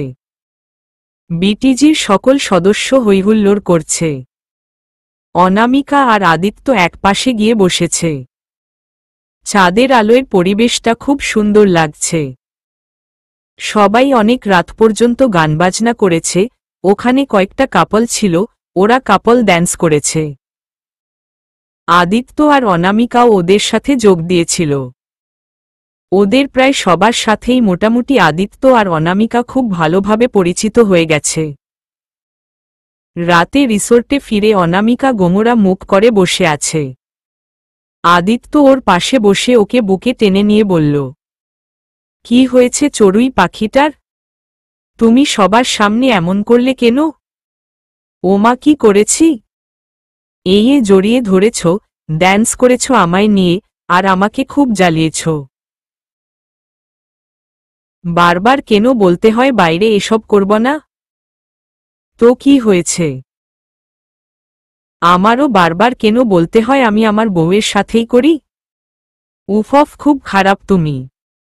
হুম, এখন ফ্রেশ হয়ে এসে শুয়ে পড়ো। সারা সন্ধ্যা এত ঘুমিয়েছি, এখন আর ঘুম নেই। সত্যি? তাহলে তো বেশ হয়েছে আমার জন্যে। যা কাজ রাতটা তাহলে আদর একটু বেশি করা যাবে। একদম না। ব্যালকনিতে বসে গল্প করব। তোমার আশা শেষের 2 দিনে পূর্ণ করবা। এখন না। এখন করলে কি সমস্যা? আমি জ্যোৎস্না দেখব। সাথে তুমিও। চলো ফ্রেশ হয়ে নেই। সবসময় আমি তোমায় ফ্রেশ করে দেই, চেঞ্জ করে দেই। আজ তুমি আমাকে চেঞ্জ করিয়ে দিবা। এহহ আমি কেন করব? এত বড় ছেলে হয়ে পারো না নিজের কাজ নিজে করতে? না, আমি পারবো না। তোমার যে মাঝে মাঝে কি হয় আমি বুঝি না। মাঝে মাঝে এত এত ভালোবাসা, আবার মাঝে মাঝে কেমন কেমন করে কথা বলো। আমার রোগে ধরেছে নাকি তোমায়? কেমন কেমন কথাটা তো আমি বলি। আচ্ছা চেঞ্জ করে নেই আসো। এই শুনো, তুমি কিন্তু ওই হাফ কোয়ার্টার জিন্স আর স্লিভলেস টপসটা পরবে কেমন? আচ্ছা ঠিক আছে। বারান্দায় 2টো চেয়ার পাতা ছিল। ওরা 2জন গিয়ে সেখানে বসল। আদিত্য বলল, এখানে একটা চেয়ার থাকলেই ভালো হতো। কেন? আমি একা বসতাম। আর আমি দাঁড়িয়ে থাকতাম। উহু, তুমি আমার কোলে বসতে। এখন 2টো চেয়ার থাকার কারণে তো আর কোলে বসবা না। এমনিতেই তুমি আমার কাছে আসতে চাও না। একটা আনরোম্যান্টিক বউ জুটেছে কপালে। কত জোর করে আমি। আদিত্যকে কথা শেষ করতে দিল না অনামিকা। এসেই আদিত্যের কোলে বসে পড়ল, ওর গলা জড়িয়ে ধরে।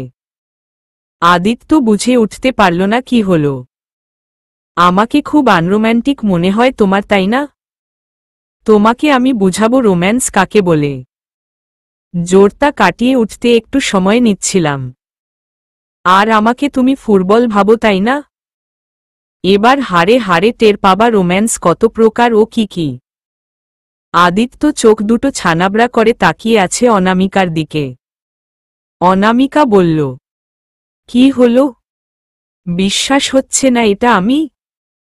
হবেও না। এবার তোমাকে বুঝাবো আমি কতটা আনরোম্যান্টিক। প্লিজ বুঝাও আমাকে। এখনই বুঝাও। অনামিকা মাথাটা নিচু করে আদিত্যের ঠোঁটে ঠোঁট চেপে ধরল। আদিত্য বিস্ময়ের শেষ পর্যায়ে পৌঁছে গেছে। যখন ভালোবাসার মানুষটি তার ভালোবাসার মানুষকে ঠোঁটে ঠোঁট রেখে চুমু দেয় তখন যে আবেশে চোখ 2টো বুজে ফেলে। আদিত্য যতবার অনামিকাকে চুমু দিয়েছে ততবার অনামিকা চোখ বুজে ফেলেছিল। কিন্তু অনামিকার চুমুতে আদিত্য এতটাই বিস্মিত হয়েছে যে ও চোখ 2টো হাঁসের ডিমের মতো করে রেখেছে। অনামিকার কামড়ে আদিত্যের চেতনা ফিরে এলো। অনামিকা আদিত্যকে ছেড়ে দিয়েছে। আদিত্য বলল, তুমি আনরোম্যান্টিক আমি জানি, কিন্তু এতটা আনরোম্যান্টিক আর জল্লাদ তা জানতাম না। এমন চুমু দিয়েছ যেটাতে কোনো ফিল তো পাইনি, উল্টা ব্যথা পেয়েছি। সব দোষ তোমার। আমাকে রাগিয়েছ কেন? আমি তো চেয়েছি ভালোভাবেই তোমাকে প্রথম চুমু দেব, কিন্তু তুমি আমাকে ভালো থাকতে দিল না। দেখো তো কি করেছ। কেটে ফেলেছ ঠোঁটটা। রক্ত বেরুচ্ছে। অনামিকা অপরাধবোধ করে বলল, সরি। তুমি আমাকে রাগালে কেন? তাহলে আর এমন হতো না। মাফ করব না তোমাকে। শাস্তি পেতে হবে। কঠিন শাস্তি পেতে হবে। অনামিকা ভয় কাচুমাচু হয়ে আদিত্যের গলা থেকে হাত নামিয়ে বলল, বলো কি শাস্তি? আমি মেনে নিব। হুম, মানতে তো হবেই। না মেনে উপায় নেই চড়ুই পাখি। হা হা হা হা। কি করতে হবে বলো? এখানে না, রুমে চলো। যা করার ভেতরে। এখানে পাখিরা দেখে ফেলবে। ওরা ঘুমাচ্ছে। উইয়ে বিশাল আকাশ আর চাঁদ, ওরাও তো দেখে ফেলবে। লজ্জা না বলো? এসব কি কারো সামনে করা যায়? তুমি কি করতে চাইছ? ভয় পেলে চলবে না সুন্দরী। শাস্তি দিব শাস্তি। আদিত্য অনামিকাকে কোলে তুলে রুমে নিয়ে গেল।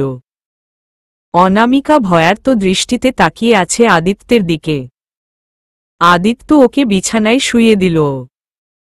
তারপর ওর উপরে দুই পাশে দুই পা দিয়ে আলগা করে দুই হাঁটুর উপর ভর দিয়ে দাঁড়াল। তারপর অনামিকার মাথার দুই পাশে দুই হাত রেখে ভর দিয়ে ওর মুখের উপর মুখ রেখে বলল, আজ তো আমি তোমায় ভালোবাসার সাগরে ডুবাবো, আর সেটাই হচ্ছে তোমার শাস্তি। অনামিকা লজ্জায় চোখ বুজে ফেলল। আদিত্য ওর অবস্থা দেখে হাসছে। আদিত্য অনামিকার মুখের উপর থেকে উঠে এসে আবার হাঁটুর উপরেই ভর দিয়ে বসল। তারপর অনামিকার নাভির 5 ইঞ্চি নিচে পড়ে থাকা টপসটা আস্তে করে একটু উঠাল। নাভির 2 ইঞ্চি নিচে জিন্সটা আটকে আছে। আদিত্য আলতো করে অনামিকার নাভির উপর তার আঙুলগুলো ছুঁয়ে দিল। তারপর একটু একটু করে ওর পেটে হাত বুলাতে লাগল। আদিত্যের আলতো স্পর্শে অনামিকা বারবার শিউরে উঠছে। ওর টপসটা আদিত্য প্রায় বুকের কাছাকাছি তুলে এনেছে। একটু একটু করে উঠাচ্ছে আর আলতো পরশ বুলিয়ে দিচ্ছে। অনামিকার কণ্ঠে ঘোর জোরতা ছিল। ভীষণ ভারী লাগছিল ওর কণ্ঠ। ওর চোখ দুটো বন্ধ, ঘন ঘন নিঃশ্বাস নিচ্ছে।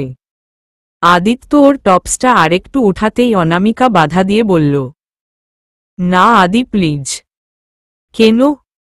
আমাকে কটা দিন সময় দাও প্লিজ। আমি এখনো মেন্টালি প্রিপেয়ার্ড না। আদিত্য আর কোনো কথা না বাড়িয়ে চুপ করে পাশ ফিরে শুয়ে পড়ল অনামিকার পাশে। অনামিকা বুঝতে পেরেছে আদিত্য খুব রাগ করেছে, কিন্তু ওরও যে কিছু করার নেই। অনামিকারও খুব ইচ্ছে করছে আদিত্যের আদর ভালোবাসা পেতে, কিন্তু ও এখনো সম্পূর্ণভাবে তৈরি না। কেন যেন রক্তটা বাধা আসে ওর। ইচ্ছে থাকলেও যেন কিছুই করতে পারে না। আদিত্য ওকে এত স্পর্শকাতর করে তোলে যে ওর ইচ্ছে করে আদিত্যকে অজস্র ভালোবাসায় ভরিয়ে দিতে। ওর পশমি বুকে হাজারো চুমুর পরশ বুলিয়ে দিতে ইচ্ছে করে, কিন্তু কেন যে বারবার এত বাধা পায় ও নিজেও জানে না। এই মুহূর্তে নিজেকে খুব বড় অপরাধী মনে হচ্ছে অনামিকার। অনামিকা উঠে বসে পড়ল। কিছুক্ষণ এক পলকে আদিত্যের দিকে তাকিয়ে রইল। তারপর ডাক দিল, আদি ঘুমিয়ে পড়েছ?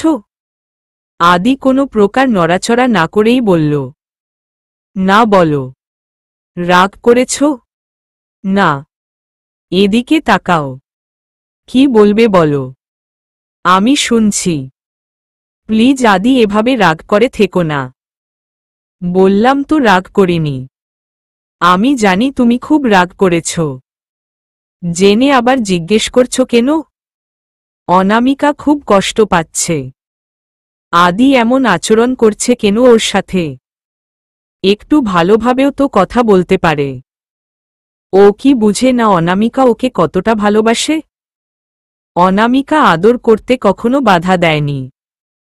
এখন কেন বাধা দিচ্ছে সেটা কি আদিত্য বুঝে না?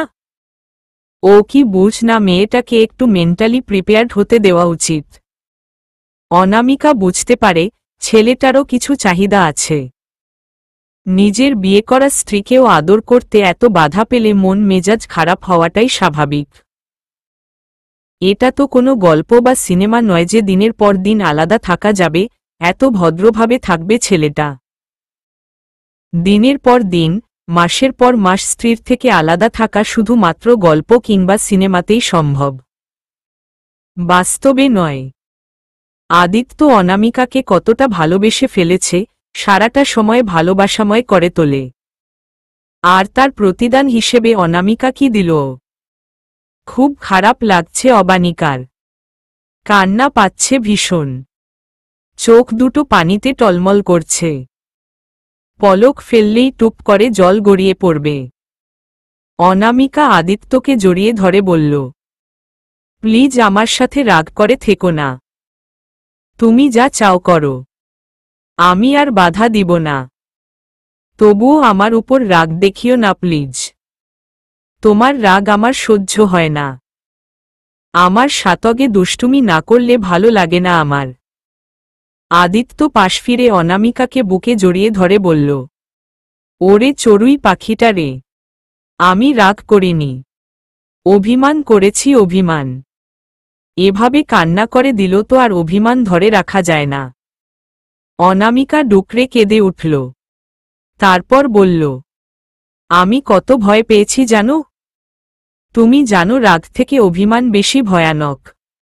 রাগ সহজেই ভাঙানো যায়, কিন্তু অভিমান সহজে ভাঙে না। আমর তো ভেঙে গেল। এত কিউট কিউট করে কান্না করলে কি অভিমান ধরে রাখা যায় বলো? না, তোমায় এত শক্ত করে জড়িয়ে ধরে রেখেছি, তবুও যেন আমার মন ভরছে না। ইচ্ছে করছে তোমায় বুকের সাথে পিষে ফেলি, যেন কেউ আলাদা করতে না পারে। পিষে ফেলো তাহলে, আমিও তোমার বুকে মিশে যেতে চাই। প্লিজ আমায় কখনো কষ্ট দিও না। খুব ভালোবাসি, আমিও ভালোবাসি, কখনো কষ্ট দেব না।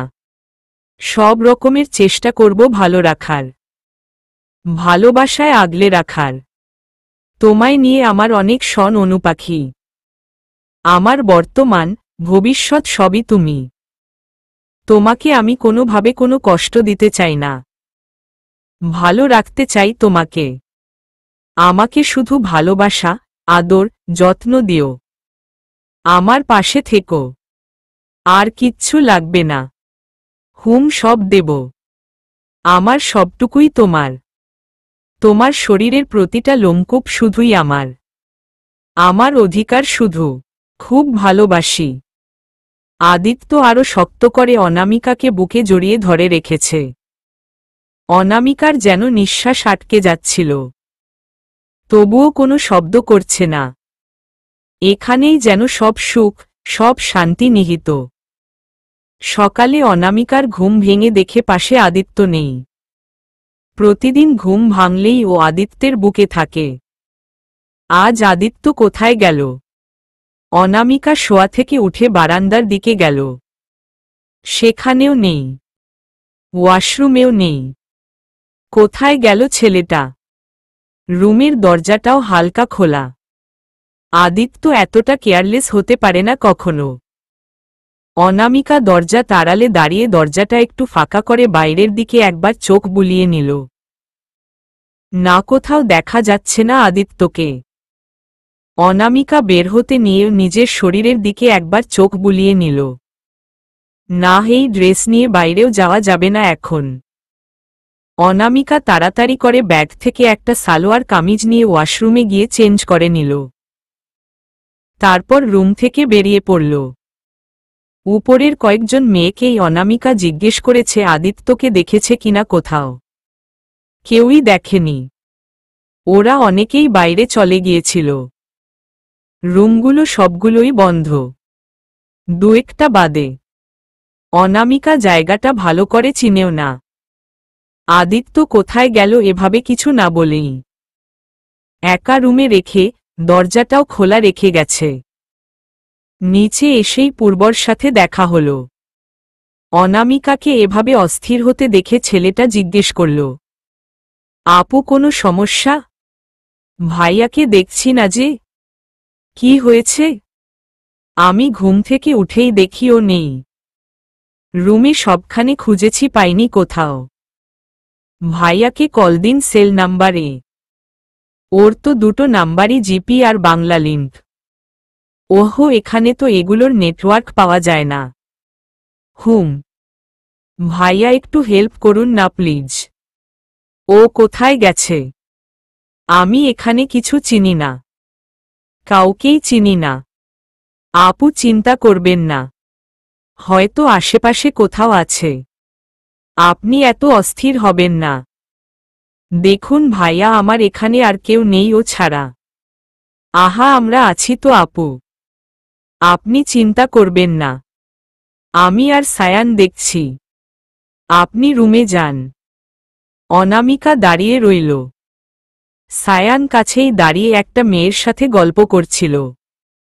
পূর্ব আসিফকে ডেকেই বলল, সারাদিন খালি মেয়েদের পেছনে পড়ে থাকিস, ভালো হয়ে যা, ভালো হয়ে যা।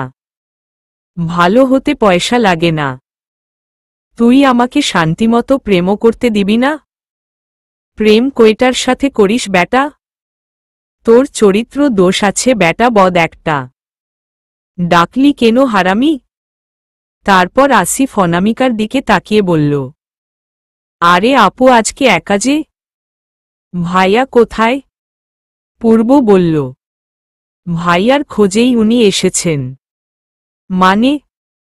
মানে হলো আপু ঘুম থেকে উঠে দেখে ভাইয়া রুমে নেই। কোথায় গেছে কিছু বলে যায়নি। আসিফ অনামিকার দিকে তাকিয়ে বলল, আপু আপনি রুমে যান, আমরা দেখছি ভাইয়া কোথায় গেছে। অনামিকার মন মানছে না। তবুও পূর্ব আর আসিফের জোর করাতে ও রুমের দিকে গেল। পূর্ব আর আসিফও আশেপাশে আদিত্যকে খুঁজতে গেল। রুমে যেতেই সিঁড়িতে আদিত্যের সাথে ধাক্কা খেল অনামিকা। আদিত্যকে খুব অস্থির লাগছিল। অনামিকা বলল, কোথায় চলে গিয়েছিলে আমাকে না বলে? আরে আমি তো উপরেই ছিলাম।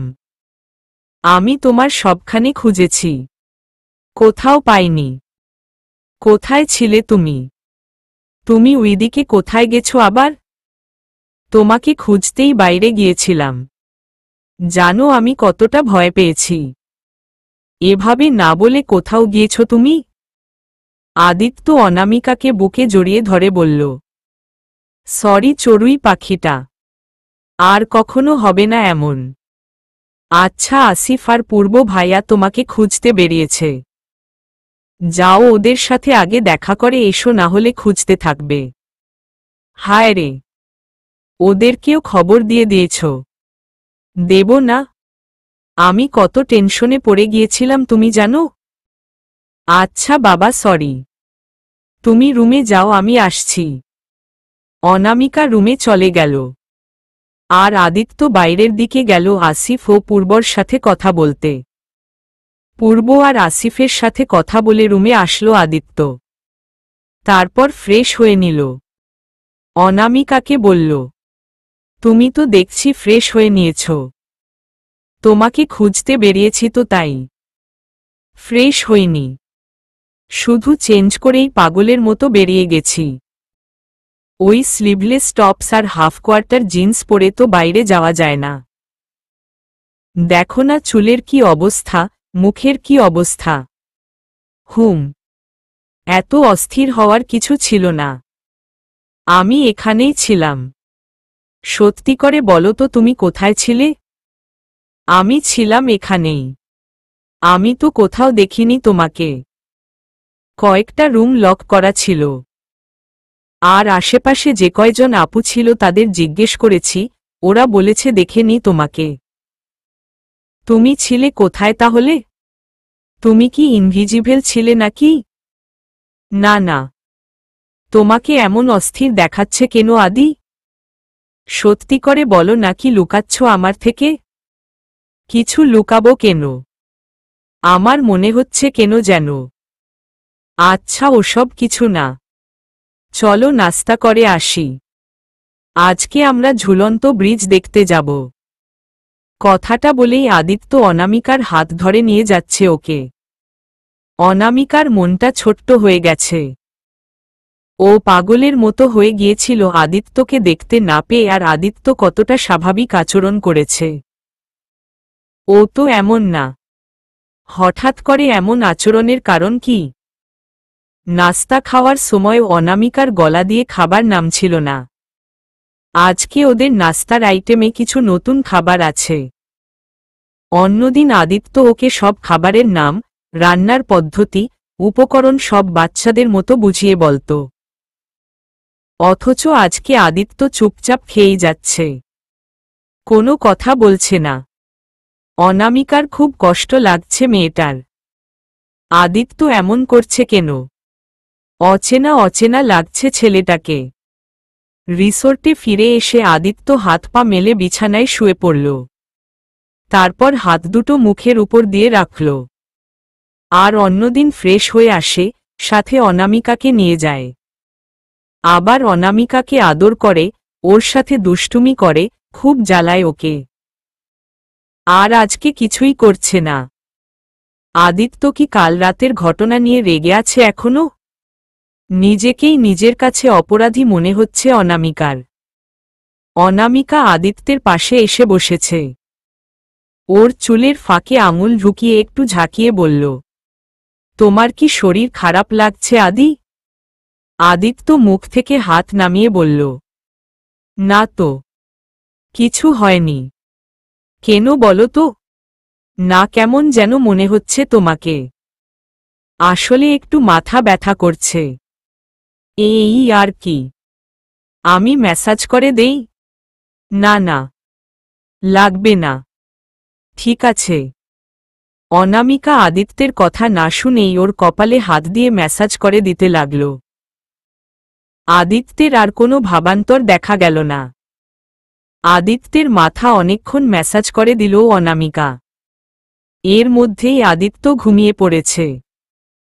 ওর নিষ্পাপ মুখটার দিকে তাকিয়ে অনামিকার বুকটা ধক করে উঠছে। এই ছেলেটাকে কিভাবে ও কষ্ট দেয়?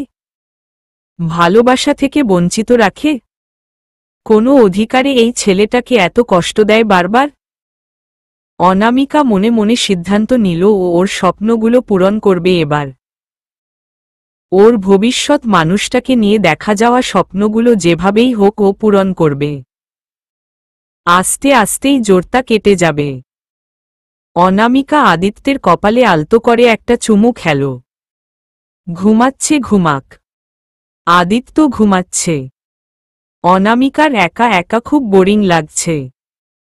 এখানে আশেপাশে কিছু নেই যা দিয়ে সময় কাটাবে। অনামিকা বারান্দায় গিয়ে দাঁড়ালো কিছুক্ষণ। পরিবেশটা খুবই সুন্দর। একা একা উপভোগ করতে মন্দ লাগছে না। তবুও একটা একাকিত্ব ভেতরে গ্রাস করে ফেলেছে। আদিত্যের বিষয়টা নিয়ে ভেতরটা এক অজানা হাহাকারে ভুগছে অনামিকা। নিজেকেও অপরাধী মনে হচ্ছে বারবার। অনামিকা রুমে ফিরে এলো। দেয়ালের সাথে হেলান দিয়ে দাঁড়ালো কিছুক্ষণ আদিত্যের দিকে তাকিয়ে। কত কিছু চিন্তা করছে মেয়েটা। এভাবে ভালো লাগছে না অনামিকার। তাই দরজাটা খুলে বাইরে গেল। বিটিজির কোনো মেয়েকে পেলে বসে একটু গল্প করে সময় কাটাবে। রুম থেকে বেরিয়ে কয়েকজন মেয়েকেই পেল অনামিকা। ওরা সকলেই ফ্লোরে বসে গল্প করছে। অনামিকাকে দেখেই একজন উঠে দাঁড়িয়ে বলল, আরে আপু, আপনি এখানে? আসুন না, আমাদের সাথে কিছুক্ষণ গল্প করবেন। অনামিকা ওদের পাশে গিয়ে বসল। ওদের সবার সাথেই শুরুতেই পরিচিত হয়েছে। এখানে এখন মোট 5 জন মেয়ে আছে। সানজিদা, মোহনা, সুমাইয়া, প্রিয় আর মহুয়া। ওদের সবার সাথেই অনামিকা আবার নতুন করে পরিচিত হয়ে নিয়েছে এখন। অনামিকা বলল, আপনাদের নামগুলো খুবই সুন্দর। তবে আমি কিন্তু শর্ট করে ডাকব কেমন? মহুয়া বলল, কিরকম? তার আগে বলতে চাচ্ছি, আমরা তো একে অপরকে তুমি সম্বোধন করে ডাকতেই পারি, তাই না? সানজিদা বলল, হুম, অফ কোর্স উই ক্যান। আচ্ছা, এই যেমন ধরো, আমি সানজিদাকে সানজু, মোহনাকে মোনা, সুমাইয়াকে সুমু, মহুয়াকে মহু বলে ডাকতে পারি। আমার খুব ভালো লাগে এভাবে ডাকতে। আমার নাম তো অনামিকা। আমাকে সবাই অনু বলেই ডাকে। তোমরাও আমাকে অনু বলেই ডাকতে পারো। ছোট্ট নামগুলো ভালোবাসা থেকে আসে। তোমাদের খুব ভালোবেসে ফেলেছি এই কয়দিনে। খুবই ভালো তোমরা, আর আন্তরিকও বটে। প্রিয় বলল, তুমি সবারই তো নাম দিল, আমার নাম দিল না কেন? আমাকে ভালোবাসতে পারো নি বুঝি? আমি ছোট্ট বলে আমাকে অবহেলা করো? অনামিকা প্রিয়র গাল টেনে দিয়ে বলল, ওরে বাচ্চাটা, তোমার নামের তো কোনো সংক্ষিপ্ত রূপ হয়ই নাই। প্রিয় থেকে কি বানানো যায় বলো তো? দাঁড়াও, আমি ভেবে দেখছি। অনামিকা গালে আঙুল ঠেকিয়ে কিছুক্ষণ ভেবে বলল, এই তুমি খেয়াল করেছ তোমার নাম প্রিয়? মানে তুমি সবার প্রিয়। তোমাকে আমি আদর করে পিউ বলে ডাকব। এখানে তো তুমি সবথেকে জুনিয়র। তোমাকে সবাই বেশি বেশি ভালোবাসবে বুঝলে। অনামিকার কথা শুনে বাকিরা হেসে দিল। সুমু অনামিকাকে উদ্দেশ্য করে বলল, আচ্ছা আপু, তোমাদের কি লাভ ম্যারেজ হয়েছে? না, আমাদের এরেঞ্জ ম্যারেজ হয়েছে। ওরা সবাই চোখ কপালে তুলে ফেলল। অবাক হয়ে গেল সবাই, যেন বিশ্বাসই হতে চায় না।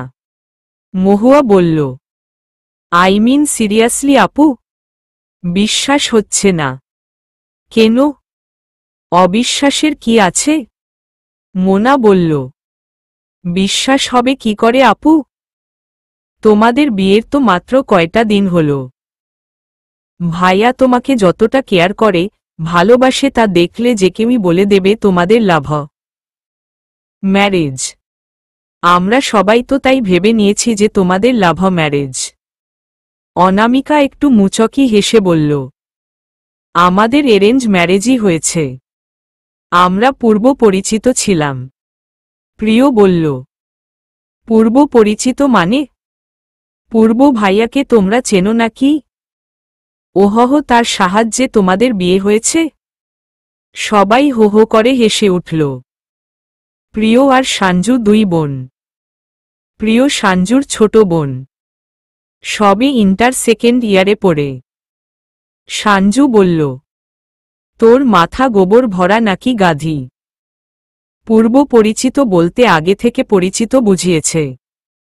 প্রিয় একটু মাথা চুলকে বলল, ওহহ, আচ্ছা আচ্ছা। সুমু বলল, আপু বলো না তোমাদের বিয়ের গল্পটা। কিভাবে বিয়েটা হয়েছে? খুব জানতে ইচ্ছে করছে। ভাইয়া কত ভালোবাসে তোমাকে। আমরা একে অপরকে গত 3 বছর ধরেই চিনি। মাঝে গত 1 বছর যে কোনো কারণে আমাদের কোনো যোগাযোগ হয়নি। আমি আদিকে খুব পছন্দ করতাম। সেটা আদি ছাড়া আর কেউ জানত না। তারপর বাবা আমার বিয়ের জন্য ছেলে দেখছিলেন। ছেলে পছন্দও হয়েছে। তখনও আমি। এখানে মহুয়া অনামিকাকে থামিয়ে বলল, ভাইয়া তোমাকে পছন্দ করত না আগে? উহু। আচ্ছা, তারপর কি হয়েছে? আমি জানতাম না বাবা আদিকে পছন্দ করেছে। আমি শুধু বাবাকে বলেছিলাম তোমার পছন্দই আমার পছন্দ। কারণ আদির সাথে তখন আমার যোগাযোগ বন্ধ। আর তাছাড়াও ও আমাকে সেভাবে পছন্দ করত না যেভাবে আমি করতাম।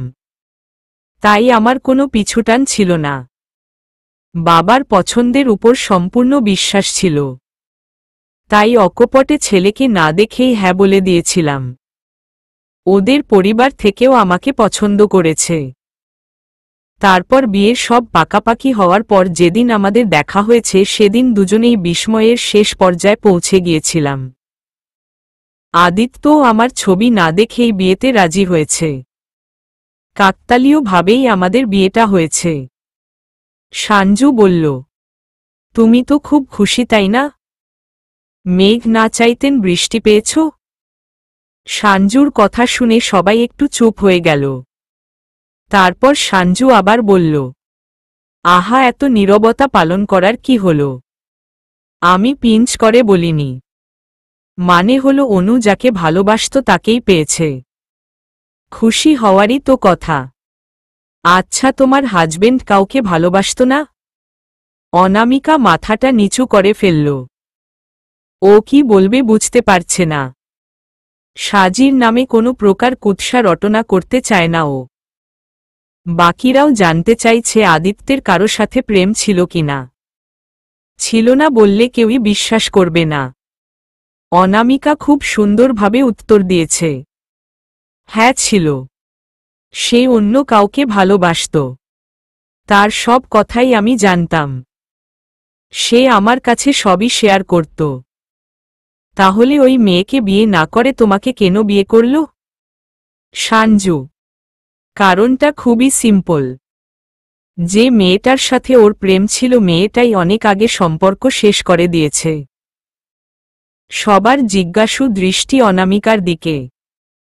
অনামিকা একটু মুচকি হেসে বলল, আমি তো কখনোই চাইব না আমার দুরারোগ্য অনিশ্চিত জীবনের সাথে একটা সুন্দর জীবন জড়িয়ে নষ্ট করে দিতে। মেয়েটাও সেটা চায়নি, তাই নিজে থেকেই আদিকে ছেড়ে দিয়েছে। মহুয়া বলল, মেয়েটা খুব ভালো ছিল তাহলে। আহারে বেচারি। অনামিকা কিছু বলল না, শুধু মুচকি হাসল। মোনা বলল, তুমি খুবই ভাগ্যবতী। ভাইয়া তোমাকে অনেক ভালোবাসে, তোমার অনেক কেয়ার করে। অনামিকা শুধু হাসল একটু। সুমু বলল, আপু আজকে কোথাও বেরোবে না তোমরা? ও বলছিল আজকে ঝুলন্ত ব্রিজ দেখতে যাবে। এখন তো ঘুমাচ্ছে, ও উঠলেই যাব তৈরি হয়ে। ওরা বেশ খানিক্ষণ গল্প করল, তারপর অনামিকা রুমে চলে গেল। রুমে এসে দেখে আদি বারান্দায় বসে আছে। অনামিকা মনে মনে ভাবছে ও রুমে নেই জেনেও আদিত্য ওকে একটুও খুঁজেনি। কি চিন্তাহীনভাবে বারান্দায় বসে বাতাস খাচ্ছে। ছেলেটা এমন করছে কেন? অনামিকা আদিত্যের কাঁধে হাত রাখতেই আদিত্য ফিরে তাকাল। অনামিকা বলল, কখন উঠেছ? যখন তুমি কারো সম্পর্কে অকারণ মিথ্যা সুনাম গাইছিলে তখন। ওহহ, তার মানে তুমি বাইরে বেরিয়েছিলে? আশ্চর্য, তুমি রুমে নেই, আমি বেরুব না?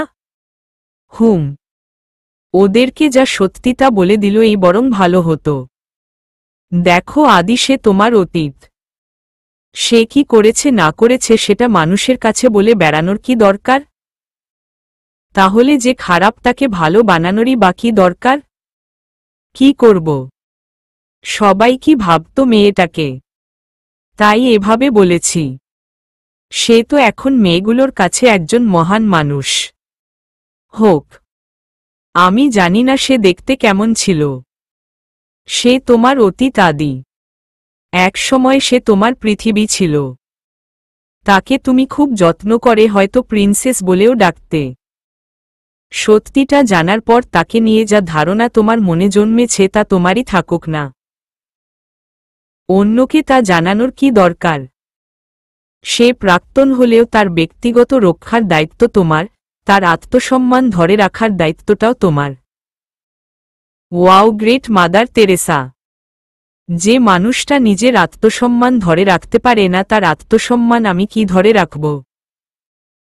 আত্মসম্মান নিজেকেই ধরে রাখতে হয়, অন্যকে দিয়ে নয়। তুমি জানো ওখানে তার সম্পর্কে এত মহান একটা উক্তি তুলে ধরার কারণ এসে আরও আকাশে উড়বে এখন। সে জানবে কিভাবে? ও তাই তো জানবে কিভাবে? যাকে আদর করে সাঞ্জু নাম দিয়েছ না, সেই সাজি। আদিত্যের কথা শুনে অনামিকা যেন আকাশ থেকে পড়ল। ওর চোখে পানি এসে পড়েছে ওর কেন যেন। সাজি মানে? তুমি এতদিন আমাকে বলনি কেন? আমি চাইনি তার কথা বলে তোমাকে কষ্ট দিতে। সেদিন বাসে সাজিকে দেখেই আমার রাগ উঠে গিয়েছিল, কিন্তু তোমার কথা ভেবে আমি চুপ ছিলাম এতদিন। তুমি রাঙামাটি বেড়াতে চেয়েছ তাই ব্যাগ যায়নি। তুমি যদি জানতে সাজি এখানেই আছে তাহলে তোমারও খুব খারাপ লাগত, তাই সেটাও বলিনি তোমাকে। অনামিকার মনের ভেতরে যেন ঝড় হচ্ছে। সাজি ওকে খোঁচা দিয়েই বলেছিল তখন মেঘ না চাইতে বৃষ্টি কথাটা। ও সেটা এখন বুঝতে পারছে স্পষ্টভাবে। আদিত্য মাথাটা একটু নিচু করে বলল, সকালে সকালে আমি সাজির সাথেই ছিলাম। এই কথাটা শুনে যেন কেউ অনামিকার বুকের মধ্যে ধরাম ধরাম করে হাতুড়ি দিয়ে পেটাচ্ছে। ভেতটায় যে কি চলছে তা ও ব্যতীত আর কেউ জানে না। অনামিকা চুপ করে দাঁড়িয়ে কাঁদছে। আদিত্য বলল, আমি ওদের রুমেই ছিলাম, কেউ দেখেনি। আমি আর সাজি ছিলাম শুধু রুমে, পেছনের দরজা দিয়ে গিয়েছি। অনামিকা অসহায়ের মতো তাকিয়ে আছে আদিত্যের দিকে। ও আদিত্যের কলার চেপে ধরে বলল, ওহহ, আমি কাছে আসতে দেই না, তোমার সব চাহিদা মেটাতে পারি না বলে ও কাছে গিয়েছ? একা রুমে ছি আদি ছি। তোমার থেকে আমি এটা কখনো আশা করিনি আদি। চড়ুই পাখি প্লিজ ভুল বুঝো না।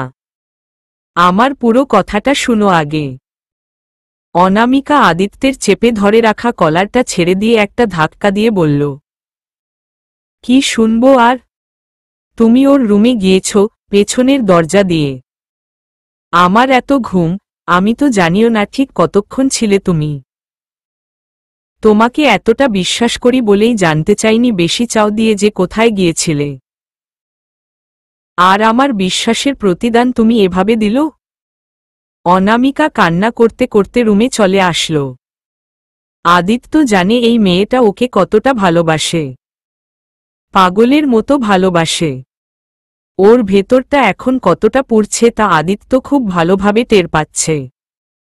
রাগে আদিত্য সামনে থাকা বারান্দার বাঁশের কার্নিশে সম্পূর্ণ শরীরের শক্তি দিয়ে একটা ঘুষি মারল। বাঁশের একটু কঞ্চি লেগে আদিত্যের হাত কেটে গেছে। অনামিকা রুমে এসে বালিশে মুখ গুজে শুয়ে শুয়ে কাঁদছে। এই মুহূর্তে মনে হয় ওর থেকে অসুখী মানুষ আর একটিও নেই। আদিত্যকে এত ভালোবাসার বিনিময়ে কি প্রতিদান দিল? অনামিকার ফুপিয়ে কান্নার শব্দটা আদিত্যের বুকে গিয়ে ছুরির মতো আঘাত করছে।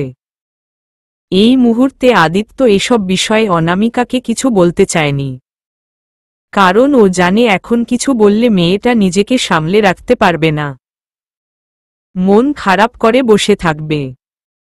ট্যুরের মজাটা ও নষ্ট করতে চায়নি, কিন্তু পরিস্থিতি এভাবে সবকিছু সামনে নিয়ে আসবে বলে কল্পনাও করেনি আদিত্য। ও অনামিকার সাথে একটু স্বাভাবিক আচরণ করলে আর এই সমস্যাটা হতো না।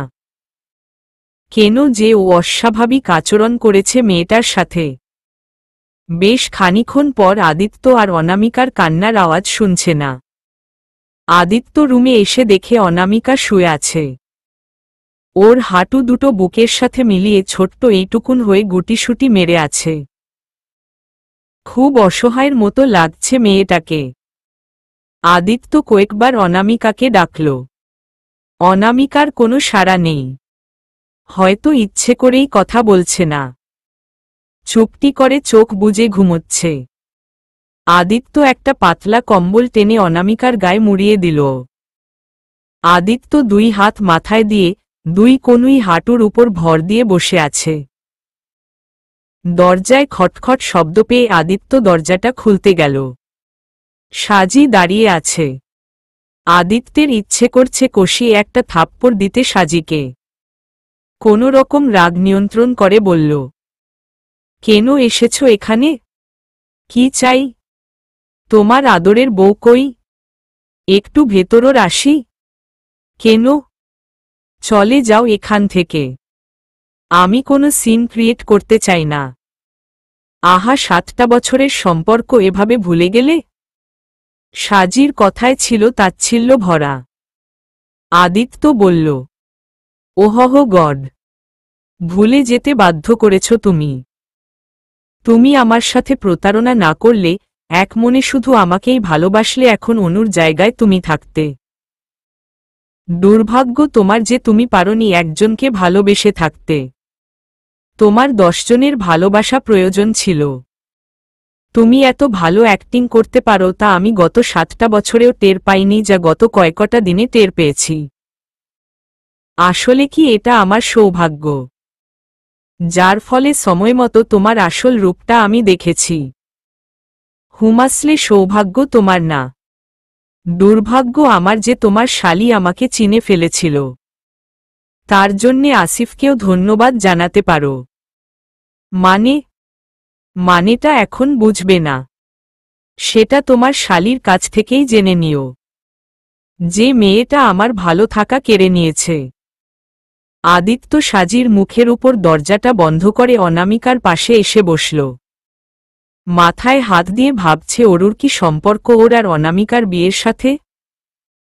আদিত্য শুধু এইটুকুই আন্দাজ করতে পারছে যে অরুণিমাই হয়তো কোনোভাবে সাজির আসল রূপটা ওর সামনে এনে দিয়েছে। কিন্তু কিভাবে? আদিত্য আর ভাবতে পারছে না এ বিষয়ে। ঢাকায় ফিরে অরুণিমার সাথে এই বিষয়ে কথা বলতে হবে। অনু ওঠো না, আমরা না আজ ঝুলন্ত ব্রিজ দেখতে যাব? বেলা পড়ে যাবে তো। ওঠো চড়ুই পাখিটা। অনামিকার চুলে হাত ঢুকিয়ে আদিত্য ওকে ডাকতে লাগল। অনামিকা উঠছে না। এদিকে আদিত্য যে হাত ব্যথা পেয়েছে সেদিকে ওর কোনো ভ্রুক্ষেপ নেই। যতটুকু জায়গা কেটেছে রক্ত বেরিয়ে সেখানেই জমাট বেঁধে শুকিয়ে গেছে। আদিত্য ওয়াশরুমে গিয়ে ফ্রেশ হয়ে নিল। ওয়াশরুম থেকে বেরিয়ে দেখে অনামিকা ব্যাগ গুছাচ্ছে। আদিত্য এসে বলল, কি ব্যাপার, ব্যাগ গুছাচ্ছ কেন? আমি ঢাকা যাব। তোমার থাকার হলে থাকো এখানেই। ঢাকা যাব মানে? একা যেতে পারবা নাকি তুমি? হ্যাঁ পারব। কঠিন কিছু না। পাগলামো করো না অনু। এখান থেকে চাঁদের গাড়ি ছাড়া তুমি খাগড়াছড়ি যেতে পারবা না। আমরা 7 দিনের রিজার্ভ নিয়েছি গাড়িটা। আমি আর এক মুহূর্ত ও এখানে থাকব না। অনামিকা ব্যাগ গুছিয়ে বের হতে চাচ্ছে। আদিত্য ওর হাতটা টেনে ধরল। অনামিকা ঝাঁকি দিয়ে ওর হাতটা ফেলে দিল। আদিত্যের রাগ আরও বেড়ে গেল। অনামিকা কোলে তুলে নিল। অনামিকা রাগে কষ্টে কয়েকটা কিল ঘুষি বসিয়ে দিল আদিত্যের বুকে। আবার ফুপিয়ে কাঁদতে লাগল অনামিকা।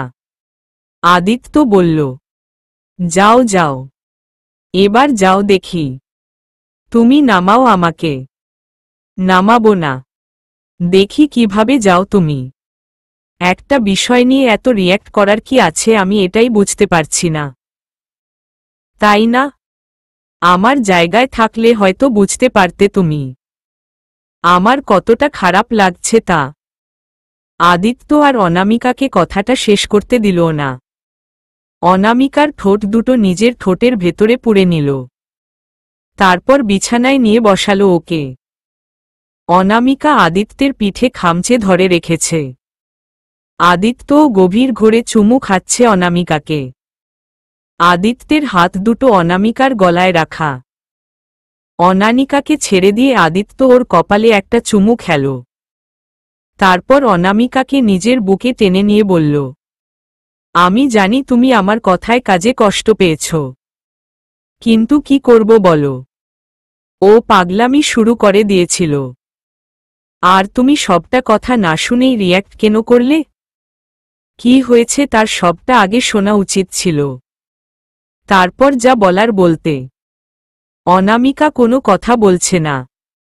আদিত্যের বুকে মাথা দিয়ে শুধু চুপ করে শুনছে। আদিত্য বলছে, আমি একটু বাইরের দিকে গিয়েছিলাম, পেছনের বারান্দায়। কিসের যেন শব্দ পেয়ে ওই শব্দের উৎস ধরে যাচ্ছিলাম। আচমকা আমার হাত ধরে টান দিয়েই ভেতরে নিয়ে গেল সাজি। তারপর দরজাটা লাগিয়ে দিল। আমি নিজেও বুঝতে পারিনি কি হয়ে গেল। আমি বেশিক্ষণ ছিলাম না সেখানে। সাজি শুধু কয়টা কথা বলেছিল সেগুলো শোনা পর্যন্তই। ও বলেছে, আমি জানতে চাই না সে কি বলেছে। সে কি ধরনের কথা বলতে পারে তার ধারণা আমার হয়ে গেছে। একটু আগেও রুমে আসতে চেয়েছিল। বাদ দাও ওর কথা। আচ্ছা, তবে আর কখনো এমন করো না প্লিজ। সবটা না জেনে না শুনেই রিয়্যাক্ট করবে না। আমার কষ্ট হয় খুব। সরি। আজকে আর কোথাও যাওয়া হলো না ওদের। সারাদিন ঘরেই কাটিয়েছে। দুপুরে খাওয়া দাওয়া করে এসে রুমেই ছিল দুজন। আদিত্য অনামিকাকে জিজ্ঞেস করল, আচ্ছা অনু, আমাদের বিয়েটা কিভাবে হয়েছে জানো? মানে? তুমি জানো নক কিভাবে হয়েছে? হ্যাঁ জানি। মানে আমাদের বিয়েটা আর কি, তোমার সাথেই আমার বিয়েটা খুব কাকতালীয়ভাবে হয়েছে না? সেটা আমিও জানি। আমাদের বিয়েটা খুব কাকতালীয়ভাবে হয়েছে। তবে এমন কাকতালীয়ভাবে হওয়ার পেছনে কারণটা বুঝতে পারলাম না। আমার ভালোবাসার ডাক কি এতটাই মজবুত ছিল নাকি অন্য কিছু? আমার মনে হয় অরুর সাথে কোনোভাবে একটা যোগসূত্র আছে। মানে অরুর সাথে কেমন যোগসূত্র জানি না, তবে জানতে হবে। যদি ওর সাথে কোনো যোগসূত্র থেকে থাকে তাহলে ওকে অনেক বড় একটা ধন্যবাদ তো দিতেই হবে। আর ও অবশ্যই ভালো কিছু ডিজার্ভ করে। কেন? আমার জীবনে তোমাকে এনে দেওয়ার জন্যে। আমার জীবনটাকে একজন খারাপ মানুষের হাত থেকে রক্ষা করার জন্য। বুঝলাম না কিছু। যদি অরুর যোগসূত্র থেকে থাকে তাহলে ওই সাজির আসল রূপটা আমার সামনে এনে ধরেছে। যে কোনো ভাবেই হোক। ইভেন সাজি নিজেই বলেছে কথাটা। অরুণিমাকে জিজ্ঞেস করতে হবে। আমার মনে হয় না ও আমাদেরকে বলবে এই ব্যাপারে কিছু। কেন? ও কারো হেল্প করলে সেটা মরে গেলেও সেটা তার কাছে প্রকাশ করে না। আচ্ছা, তার ব্যবস্থা আমি নেব। কিরকম? সেটা সময় হলেই দেখা যাবে। আদিত্য ব্যাগ গুছিয়ে নিচ্ছে। অনামিকা তৈরি হচ্ছে। আদিত্য বলল, জলদি করো চড়ুই পাখি, দেরি হয়ে যাচ্ছে। পরে আমাদেরকে রেখেই বাস চলে যাবে। এত ঘুমাও না তুমি। তুমি আমাকে ডাকোনি কেন? সব তোমার দোষ। এহহ কম হলেও 15 বারের বেশি ডেকেছি। কোনো খবর নেই আপনার। কোলে করে তুলে দাঁত ব্রাশ করিয়ে দিলাম বলে এতদূর না হলে এখনো নাক ডেকে ঘুমাচ্ছিলে। হয়েছে হয়েছে, আর বলতে হবে না। আমার শেষ। এবার চলো। সবাই বেরিয়ে পড়ল। চাঁদের গাড়ি খাগড়াছড়ির দিকে পথ ধরল। খাগড়াছড়ি পৌঁছে আদিত্য আর অনামিকা কিছুক্ষণ উমাংদের বাসায় রেস্ট নিল। ওরা এখান থেকে রওনা দিবে বিকালে। অনামিকা আদিত্যকে বলল, এই শুনো না, আদ্রিতা ভাবিকে বলো না আমার জন্য ব্যাম্বো চিকেন রান্না করতে প্লিজ। ভাবির হাতের রান্নাটা খুব বেশিই ভালো হয়। আদিত্য চোখ ছানাবড়া করে তাকিয়ে রইল অনামিকার দিকে। তারপর বলল, লজ্জা করে না? এভাবে বলা যায়? অনামিকা মুখটা অসহায়ের মতো করে আদিত্যের দিকে তাকিয়ে বলল, এভাবে বলছো কেন? ওটা আমার খুব ভালো লেগেছে। তার জন্যেই তো খেতে চেয়েছি। আর বিকালে তো চলেই যাব। ঢাকায় তো এগুলো পাওয়া যাবে না। আচ্ছা বাবা, হয়েছে। ঢং করতে হবে না আর। আমি দেখছি ব্যাপারটা। আদিত্য কিভাবে বলবে বুঝতে পারছে না। আদ্রিতার কাছে গিয়ে দেখল ও রান্না করছে।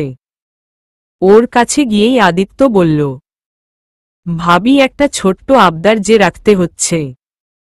কি আবদার ভাই বলেন? অবশ্যই চেষ্টা করব রাখার। আপনার হাতের ব্যাম্বো চিকেনটা অনুর খুব পছন্দ হয়েছে। তাই? আচ্ছা ভাই, চিন্তা নেবেন না। সময় লাগবে না বেশি। আমি করে দেব বেশি করে। ধন্যবাদ ভাবি।